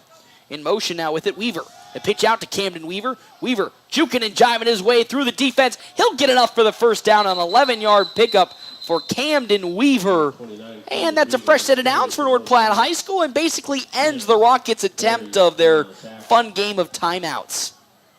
So what a way for Coach Kurt Altig to end the silly games that were probably about to ensue with a fresh set of downs for North Platte High School. As, of course, Maywood Hay Center losing to Loomis right now in the second quarter, 40-6. As Dowse under center with 47 seconds left to go in the ball game. Hand it off to Camacho. Actually, Dowse is going to keep it himself, and he'll get about 4 yards on the carry. Oh, blown dead. The ball came loose, but I think... Blown dead, hopefully blown dead there as a 4-yard pickup for Dowse. It's 2nd and 6, but Jeff Smeltzer will probably do it here as the clock's going to wind down to 29 seconds left to go in the game. 28 on the play clock, so Bulldogs can just let the clock wind down and pick up their second win in a row, defeating Lincoln Northeast, an undefeated Lincoln Northeast team, and a huge injection of power projection points that are going to come into this program going into Columbus next week. And I mean, this was a win that was not only needed in terms of playoff potential, but really for the momentum of this team, and they did so in dramatic fashion, 47-21 on the Wicked Fast scoreboard. Yes, the end of the game got a little bit closer, but hey, you played a lot of young kids, and that's what you want to do. What you expected when Lincoln Northeast is still throwing out their first team the entire game. So Bulldogs now back to 500, 2-2 on the season, Jeff Smeltzer, and I think this is a potential for a huge next 2 to 3 weeks for this squad with games that are all winnable. Yeah. Columbus going to be tough. They're always a physical team. Yeah, even though they're 1-2, maybe going on to 1-3. I haven't seen their score. That team is always, they do play a physical style of football like North Platte does. It'll be a dogfight. No pun intended. No. Benson Bunnies, I would. That's a win. I feel pretty confident that would be a win. You got to also feel, just like when we talked about with Lincoln Northeast, you got to feel bad for the Bunnies, a team that's been in Class A for a long time now and just get sapped of all of their roster talent any which way they get anybody. It's just they just can't catch a break. As guess what, the Columbus game moved tomorrow. It's a Saturday game against Fremont. Oh, look at that! One of the only Class A teams that moved their game for the Husker game. It looks you can see who the true Husker fans are in the state. Well, I guess not us then. No. But yeah, North Platte High School coming up with a pretty convincing 47-21 victory here on the Wicked Fast scoreboard. Not only was it just domination from the get-go on the offensive side of things, man, that defense was just unbreakable. There was just absolutely nothing that this Lincoln Northeast team could do when the starting defense for the Bulldogs was out on the field. Well, that defense was just lights out. Both sides of the ball, there's some penalties that need to get cleaned up. It's so tough because how much do you attribute that to, of course, the loss of focus or the what's the word I'm trying to find here? The non-tidiness. How much do you blame that on that, or how much do you just think it's so many new faces on so many different positions. You're right. Yeah, there's a lot of kids that just don't have a lot of game time experience. Yeah, so. it's not like this team is, still fresh from no injuries and they're still making these silly penalties. It's a lot of Rance Hofstetter had 2 holds so tough when you've been playing quarterback probably for however many years now as the Bulldogs backup, and now you're being asked to probably be the starting swing back with Brecken Torres still out as well as Eli Broman. And the one penalty you can sit there and say was unnecessary was that that unnecessary roughness or those little mismatched jabs between Levi Sherman as well as Jace Powell for the unsportsmanlike conduct. But really outside of that, those fouls or those penalties you'll take just because that's a learning curve experience. Well, the one drive that the 3 holds in a row. Okay, well, that one. Those are all starters out there. But again, like Rance, blocking on the edge probably hasn't been doing a lot of that when you're a backup quarterback. It doesn't help him at the same time when you don't want to blame it on the running back, but when they try to bounce to the outside, you don't have eyes in the back of your head. No, because 2 of those he was in good position if the running back cut up inside of him, and the running back was bouncing outside. Lost leverage because he's trying to detach. A lot of technical things. But North Platte has Columbus next week, Benson on October 4th, Lincoln Southeast at 4:30 at Seacrest on the 11th. That's going to be a relatively good game. Southeast not as good this season, so we could be looking at a 4-5 game winning streak heading into the very fabled Millard South game on October 18th. So. And then, of course, the Bulldogs will be at Lincoln High to end their season. So there is a chance the Bulldogs can get to 6 wins. There is a possibility. They can be 6-3. Of course, the playoff cut, a little different, every single year. 6 wins my first year was the cutoff. Last year, there's a couple teams that were 5 wins slip in. I don't think we should undervalue the win today in terms of power projection points, because that is going to be a gnarly swing for North Platte High School in a good way. And like you'd mentioned in pregame, some of the games that Northeast still has left are very winnable. Also a team that has some winnable those stuff. Those points could still stay high up there, for this victory over Lincoln Northeast wins next week against Omaha North, Lincoln Southwest, Buena Vista, South Sioux City, and then end against Bellevue West. So that...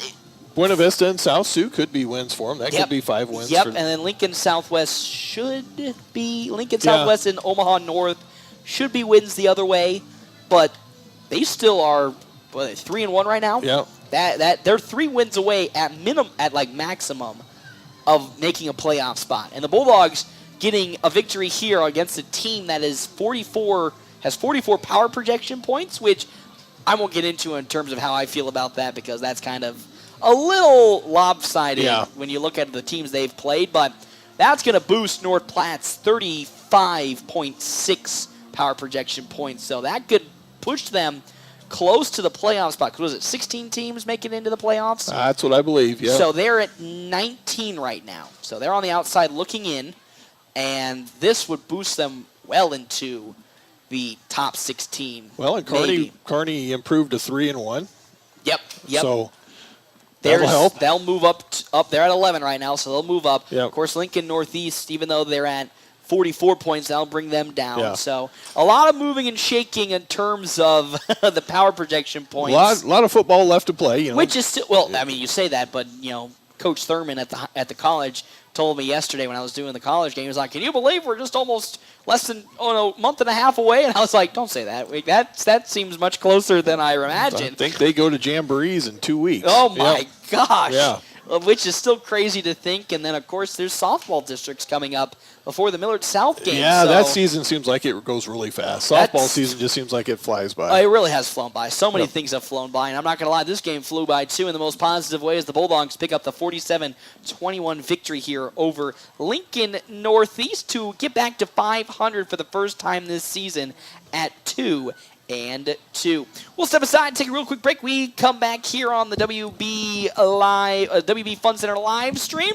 Quick stop post-game show right here at FM 98.1 AM 1410, and as always, live streaming NorthPlattePost.com.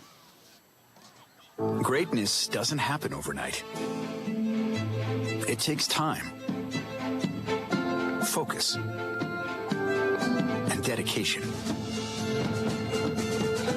At Shelter Insurance, we understand that because we put in the hard work and dedication for decades. And that commitment is paid off with award-winning customer service for your auto, home, and life insurance. See me, Shelter Agent Brent Rogo at 405 East C Street and find out why so many of our clients would recommend Shelter. This fall, harvest big savings at Bill Summers in North Platte. Reap the rewards. Fall into incredible deals on a great inventory of new and especially pre-owned vehicles. Whether you're hunting for a budget-friendly ride or your dream car, Bill Summers has you covered. Don't wait. Call or visit Bill Summers in North Platte today or browse their unbeatable selection online 24/7 at BillSummers.com. Your perfect car is just a click. Call or visit away.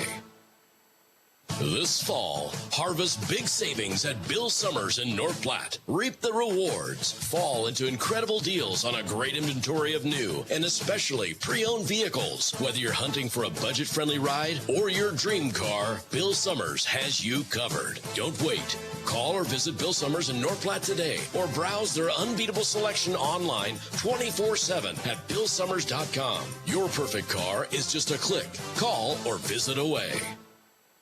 It's the Quick Stop post-game wrap-up. Quick Stop never closes, with 24 locations open 24 hours a day.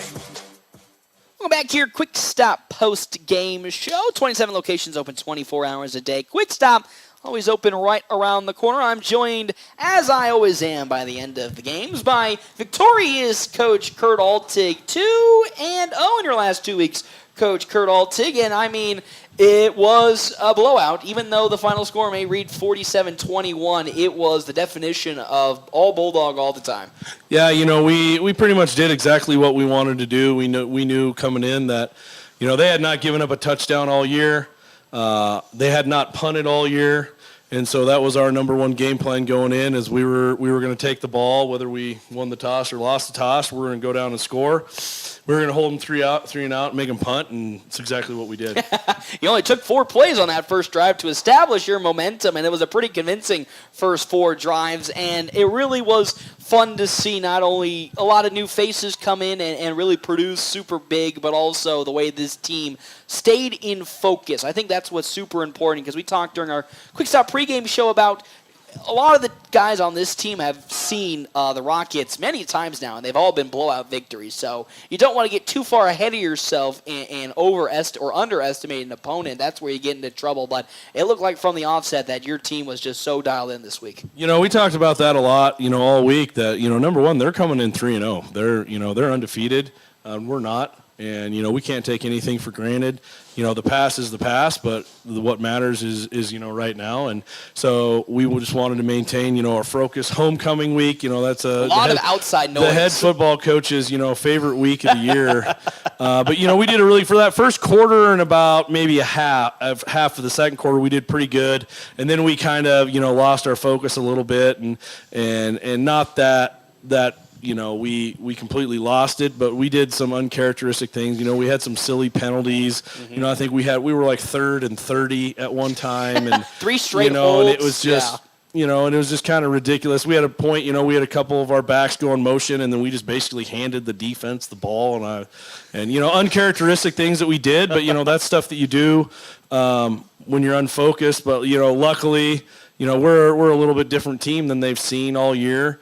And, we're able to kind of oppose our will. And, it's probably my fault. I called off the Dogs a little early. But, with the injury bugs that we have right now, losing another couple starters in a game where you're up by 40, it leaves a bad taste in my mouth, because I don't know that they had very many yards in that first half and in that first couple drives against us. I think Jeff Smeltzer said their passing total was 26 yards at the end of the half, but that was off of pretty much their 2 big completions to end their half. So. Yeah, and so it is what it is. It probably won't look the greatest in the stats, but when it's all said and done, it's a win, and we'll take it. You will, man. And we'll go into those flags and those penalties, because that was our talking point of maybe things that if we had to be really nitpicky about today, there was a lot more flags than you were probably looking for. A couple holds on some swing pitches to the outside from guys that just probably haven't really played that position as much as they normally are accustomed to, so they're still trying to find that fine line of when do I hold the block, when do I let go of the block. And then, of course, there was that little unsportsmanlike conduct scuffle you had to the near side, which was also part of that weird second quarter of bad string of penalties. Yeah, that's just about guys losing focus, and instead of doing what they're coached and putting themselves in a good position, they take a poor angle, get themselves out of position, and then they grab, and when you're right on the edge, they're going to call that. And then the unsportsmanlike penalty was just unnecessary, and that excuse me, stuff that's not characteristic of our football. Yep, very disciplined team, so it's tough to see those types of uncharacteristic penalties. And Jeff Smeltzer we were a little equally confused about the illegal shift fumble. We, on our end, thought we heard a whistle in that type of play. I don't know and you probably had maybe a little bit better of a read on what happened there, but it seemed like there might have been a dead whistle after that illegal shift, and because everybody seemed to stop but one person. Yeah, I'm not exactly sure what happened. We'll have to go back in the film, look at that. I don't remember hearing a whistle, but, to be honest with you, between, the chattering that's going on in my headset and, the kids behind me, I usually don't hear a lot anyways. So, that's just one of those ones we'll go back and we'll look at and chalk it up to one of those weird plays that you're not 100% sure what happened. Not many penalties you'll see on that front because we learned that play is still live even when they call that foul. Yeah. When you have that motion, it's basically a legal shift. It's not a false start for whatever reason. So.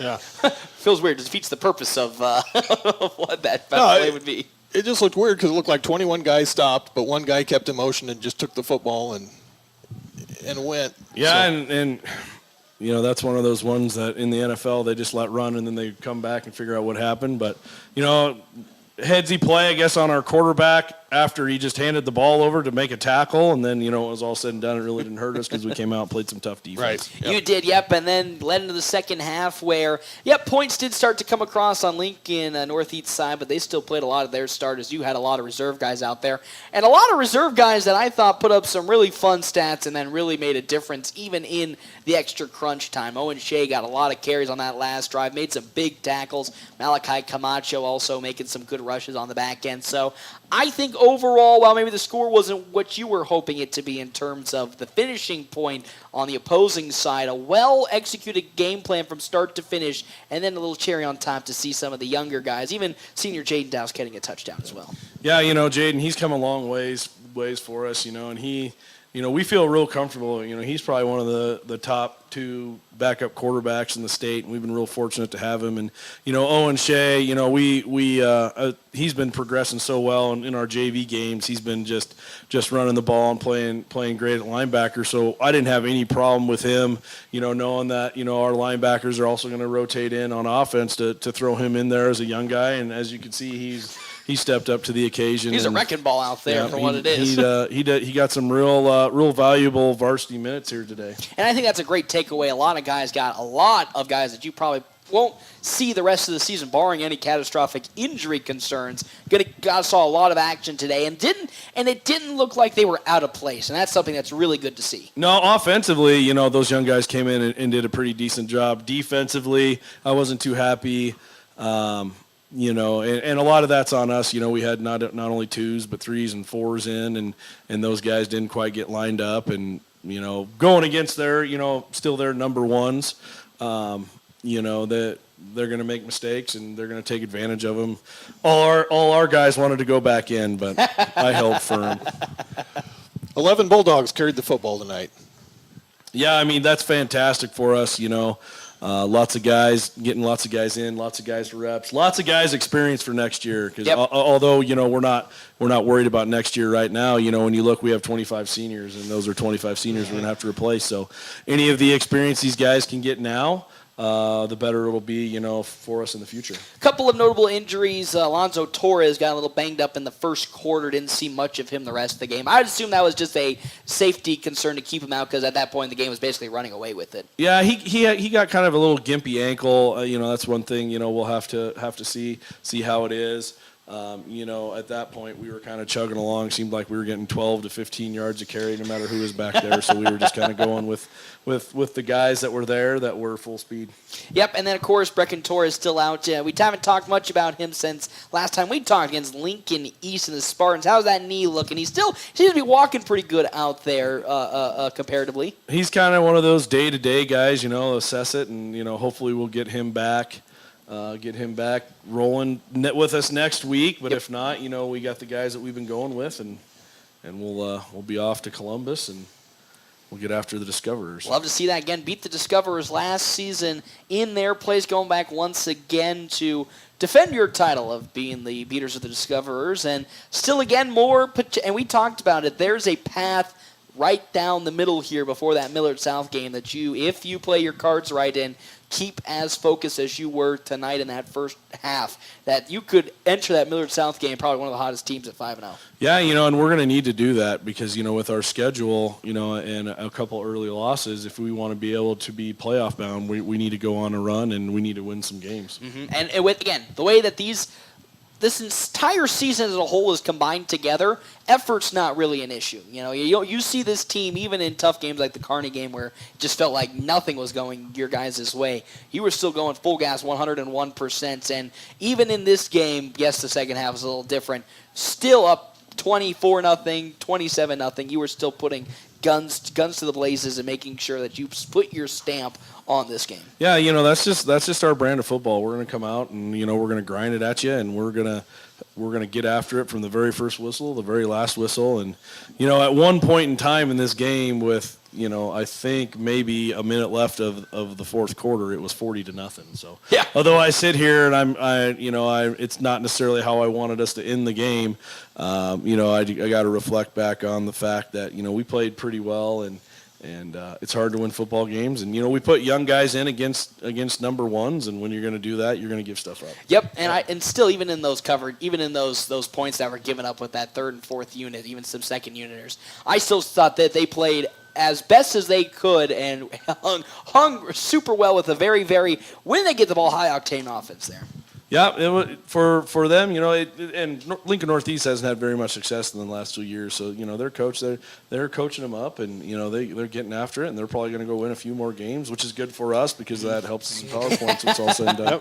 Actually looking for us. Meltzer, got anything else before we get on out of here for homecoming? No.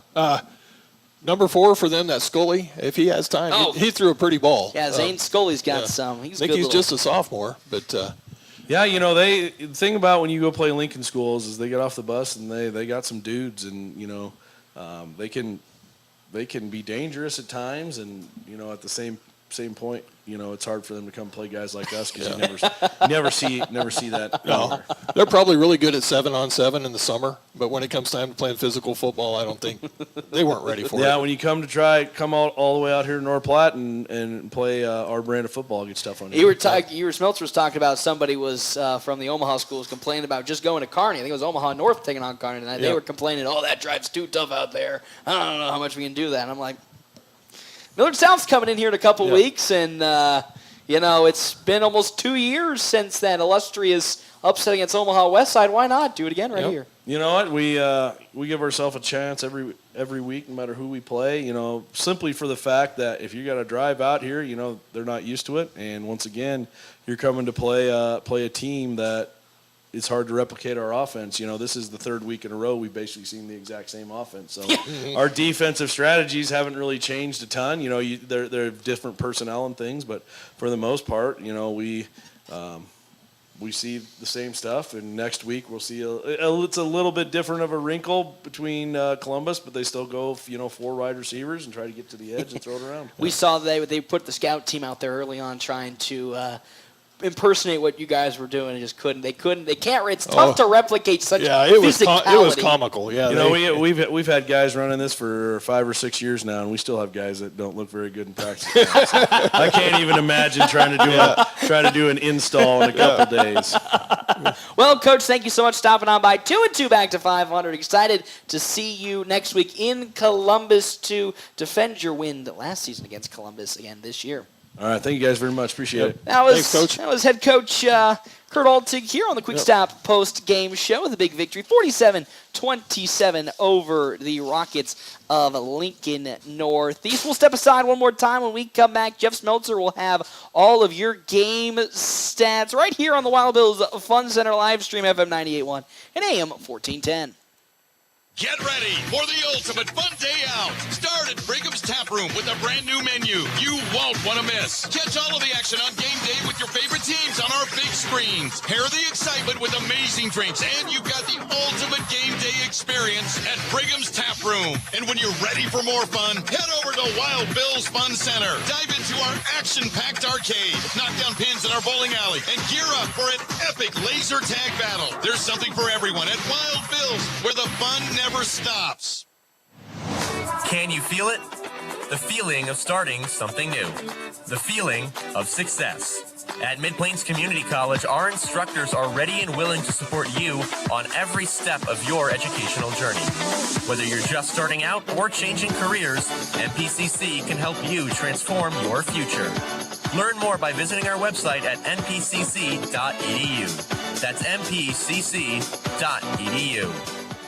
Summer's winding down, but there's still time to tee off at River's Edge Golf Club in North Platte. Enjoy a round on their beautifully maintained greens, complete with modern amenities and stunning views. And when the game's over, treat yourself to an unforgettable dining experience at Another Round, where amazing food and drinks are served up in a relaxed, inviting atmosphere. Remember, they're open to the public. River's Edge Golf Club and Another Round Sports Bar, where great golf meets great dining. Come on out and have another round with them. Attention, North Platte and surrounding communities. Great Plains Health Home Care Equipment is now proudly serving you from their new location at 220 West Leota Street, Suite 1, right next to Great Plains Urgent Care. Their expert team is here to meet all your home care needs. Whether you need wheelchairs, mobility scooters, lift chairs, or more, they've got the equipment to make your home safer and more comfortable. Call Great Plains Health Home Care Equipment today at 308-568-8510 and take the first step towards regaining your independence. North Platte Post Sports. Welcome back to your Quick Stop post-game show. 27 locations open 24 hours a day. Quick Stop always open right around the corner. It was a 47-27 victory for North Platte High School here on the Wicked Fast scoreboard. Jeff Smeltzer, it's your time to shine. Let's get into our game stats, brought to you in part by State Farm agent Bobby Campbell. We meet you where you're at and help you get to where you want to be. I bet you that, wait, let's play a guessing game. I want a total offense for North Platte High School. Is it above 375? Okay. Have we crested 400? Oh my good heavens. 425. What? 450? Oh no. How close are we to 500? Actually, just give me the total at this point. 495. So, wow. That's a lot higher than I thought it was going to be. Almost 500 yards of offense against this defense that hadn't given up a single touchdown all season. Yeah. Wow. That is. I'm gonna redo my figures when we're done here. I have 51 carries for 470 yards, 2 of 3 passing for 25. Wow. Leading the way on the ground for the Dogs, Caden Johnson, 8 carries, 124 yards. Lathan Huntsman did a great job. Those two made it look so easy tonight. And again, big props to the offensive line. They made some massive biblical-sized holes, with how they were spreading that defense apart. 15 carries, 122 yards for Lathan Huntsman, over 100 for him. Want to guess who the third leading rusher for the Bulldogs was? Oh, it's Owen Shea. Come on now. There you go. 7 carries, 56 yards. And all that probably came on that last drive, didn't it? I believe so, yes. Super job by Owen. He ran super tough. The fact that Coach just said that was the first time that he's actually just been installed on the offense this game blew my mind that he put up 42 yards. Yeah. Or 50, above 50. I think he's doing well on the JV side of it, but obviously, I think it's the first time we've seen him carry the ball on the varsity side. Let's take a second and just give compliments to that JV squad. I see all those scores that get posted of those games. Yeah. They blew out Grand Island yesterday, and they've been blowing teams out really all season this year, and it's been great to see the young talent that is. Freshmen and the JVs. They're doing great. Yep. Even though we think in totality the numbers are a little low combined as a whole, they're still putting up some great numbers from both those squads. It's fantastic to sit there when you think 25 seniors are leaving this year. We might have a full new team next year, and this freshman and JV squad have been tearing it up for the whole season. Woo! Now, we don't have 100 freshmen out for football like Creighton Prep, but I think our numbers are respectable. That's true, but that's also an anomaly. Yeah, that is crazy. That is insane. Jaden Dowse, 4 carries, 24 yards. Love to see that. Wish I saw him throw, because I think he is the best thrower. I think Shea Patterson could be the better thrower come in a couple of years if he plays quarterback, but right now Jaden Dowse, a beautiful arm if he's given the opportunity. He throws a nice ball. Camden Weaver, 2 carries, 23 yards. Loved his speed. Yep. He got that Sam Herbert in him that we kind of were missing. That we missed from Sam Herbert this year. Yep. Good kid too. Camden's a great kid. Harper Whitney, 1 carry, 22 yards. Good. Only his lone carry, but he made a lot of progress with it.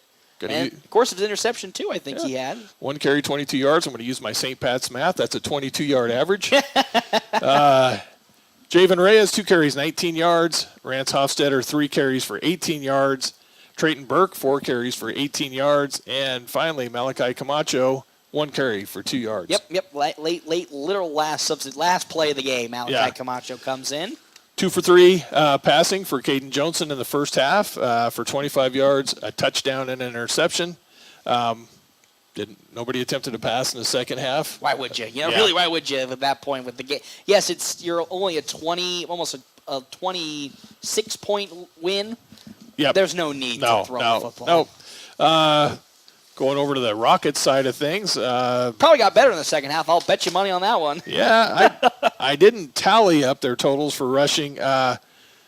Zane Scully, 10 carries, 14 yards, so finally got to positive numbers. Wow. I think he was in the hole in the first half. Paulson, 8 carries, 14 yards. Number 30, I didn't get his name written down. That is Austin Hanlon. Austin Hanlon, 2 carries, 13 yards. The big fella, Sherman, 1 carry, 15 yards. He's probably their best player. Yep. Matson, 1 carry, 7 yards. Grant Matson, tough day, 3 interceptions. Yeah. Montoya, 1 carry for 4 yards. Yeah, passing. Matson was 7 for 11 for 27 yards and 3 interceptions. And those were pretty bad interceptions, too. He overthrew, and his third interception overthrew Quincy Martinez, who was wide open. Yep. Who had a step ahead of, I believe, was Harper Whitney on the middle of the field. Overthrew him, and Whitney was there to intercept it. It just was gifted to him. The throw in the end zone to end the half, gave up free. That was probably the best possession Lincoln Northeast had all night from the starters, or from the Grant Matson-led starters. Yeah, because they had a pass completion for 19 yards, 10 yards. Then he threw the interception. Then his next pass to start the second half, his first pass, second half interception. Then he completed one, and then he had another interception. So tough night for Grant Matson. Rough night for him. Boy, impressed with the young. I think he's a sophomore, Zane Scully. Yeah, I think Zane Scully is a sophomore on Max Preps. That's what he's listed as. 4 for 6, 135 yards, and 2 touchdowns. He's got that. He reminds me of Scotts Bluff. Their quarterback last season, very good. Nate Kelly. Yeah, yep. Nate Kelly got really good dual threat. Not as tall as Nate Kelly, but really good dual threat. He's got speed, and he actually throws a pretty ball. That was that touchdown pass to Quentin Martinez, and then the one to Colton Sims was put right on the money in stride. And for no bigger than he is, he's got an arm. He is not the tallest and bulkiest man out there on the field. So the Rockets do, again, we've talked about it, they do have talent on their roster. If they can get the ball to said talent, they can make some big plays. But then also the concern is, will they stay? Do they stay? Yeah. I don't know if they're starting. It's against backups, but I don't know if they're starting the right quarterback. Scully gives you he's got some feet. It's so tough because statistically Scully has only missed 4 passes all season if you look at Max Preps. But again, those teams were Omaha Benson, Omaha North, really, really, really bottom of the Tier 8 teams. And against our starters, he was 4 carries for minus 10 yards. Yeah, so he didn't look comfortable first half, at all. He didn't look very good. The second half when he was playing against some inexperienced fellas, he looked really good. Yeah. Very impressed with the Bulldogs. Definitely won the war in the trenches. It took him 2 plays before we all sat there and were like, all right, well, pack it up, I guess. Yeah. But 470 yards. I will redo my math when we have a break, but I am pretty sure that's what that was. And I mean, this is exactly what you probably want to do it now to start last break, but this is the game that the Dogs needed. Last week was a good comeback victory. I thought that was a game they should have won to begin with, that Norfolk game. Probably a little closer than it needed, but this game here with a 3-0 Rockets team could have been that upset game that everybody kind of circles and talks about. Bulldogs have seen this team many a times. They have not been the best team anytime they've come here to North Platte. They have looked very, very out of sorts, very, very undisciplined, and they potentially, now that they were 3-0, could have been this is the turnaround season for them. And Bulldogs could have come out flat thinking, we can still beat them. And then they came out with a fire. Like, they thought that they played like Lincoln Northeast was like a proper 3-0 team that they haven't swept in the past 4 or 5 years. I'm sure they were very confident coming in here because they scored 77 points and I think 48 and 49 and hadn't given up a touchdown all year. So I'm sure they thought they were something. And then they got, unfortunately, a rude awakening on their side. I redid the math, and it was 470 yards rushing. 495 total offense for the Bulldogs today. Again, our game stats brought to you in part by State Farm agent Bobby Campbell. Well, Jeff Speltzer, it was a pretty good game for the Bulldogs, 47-21 on the Wicked Fast scoreboard. Take on Columbus next week. If you had one thing, if you were head coach going into this week of practice you want the team to work on, what do you have written down? It's tough to say after this game. A lot of things I thought they did better. Last week, I think we broke on intercept. We tried to intercept the ball and got beat. We stayed back this time. Hit the receiver. As soon as he caught the ball, we made contact. Or we just stayed back and let the ball come to us. And again, he's talked about a couple of times during our Quick Stop pregame show that the team, when they do get tired, do get a little overzealous in trying to make a play to end a certain drive or make a play to end something. So, yes, I think today was a much better example of let it come to you, make sure you wrap up properly. And when they did so, Lincoln Northeast only got 3 yards on any catch because there was so many blue jerseys swarming that ball. Yep. Just continue to do Bulldog football. Continue to be physical. Cut down on the penalties. We talked about that. But, they very impressive tonight. I'm excited to what to see going on. Hopefully the injury bug can slow down, because Alonzo Torres, I was excited to see what he can do tonight after that first series. So to see him kind of go down with an ankle injury, still probably could have played if I'd say really they needed him to play. On a night you rush for 470 yards, 11 kids carry the ball, and you're without your 2 top speed backs. Yes. Broman didn't have a carry, and Brecken Torres didn't even suit up. And then Alonzo then went out with, probably 5 minutes in the first quarter anyway. So. And a couple games ago, Caleb Nyhart, a sophomore, looked really good. And he didn't see any action here tonight either. So there's this team is so deep, and this is a great offense to run with such a deep team because it doesn't matter who you got out there. They get plugged in, and they look like they're a 4-year starter out there. Yeah. So. Boy, super happy. Couldn't happen on a better night. Homecoming night, everybody can be in a terrific mood. There you go, a happy, terrific mood, and we will end on a happy, terrific mood. Bulldogs 2-0 heading into Columbus next week against the Discoverers. Discoverers play tomorrow against Fremont. That game was moved to Saturday, so it'll be interesting to see how that game goes. Should be a loss. Fremont, I think 3-0 right now. Yeah, I think they're a really good team. Yeah, Fremont 3-0, Columbus 1-2. So Columbus a tier below us, two places below us, 21st in power projection points. So last year we beat them, looked pretty convincing to do so. I would say the same thing's going to happen, and we could be coming back here in the first week of October with a 3-game winning streak welcoming in the Benson Bunnies. Yep. I hope that's the case.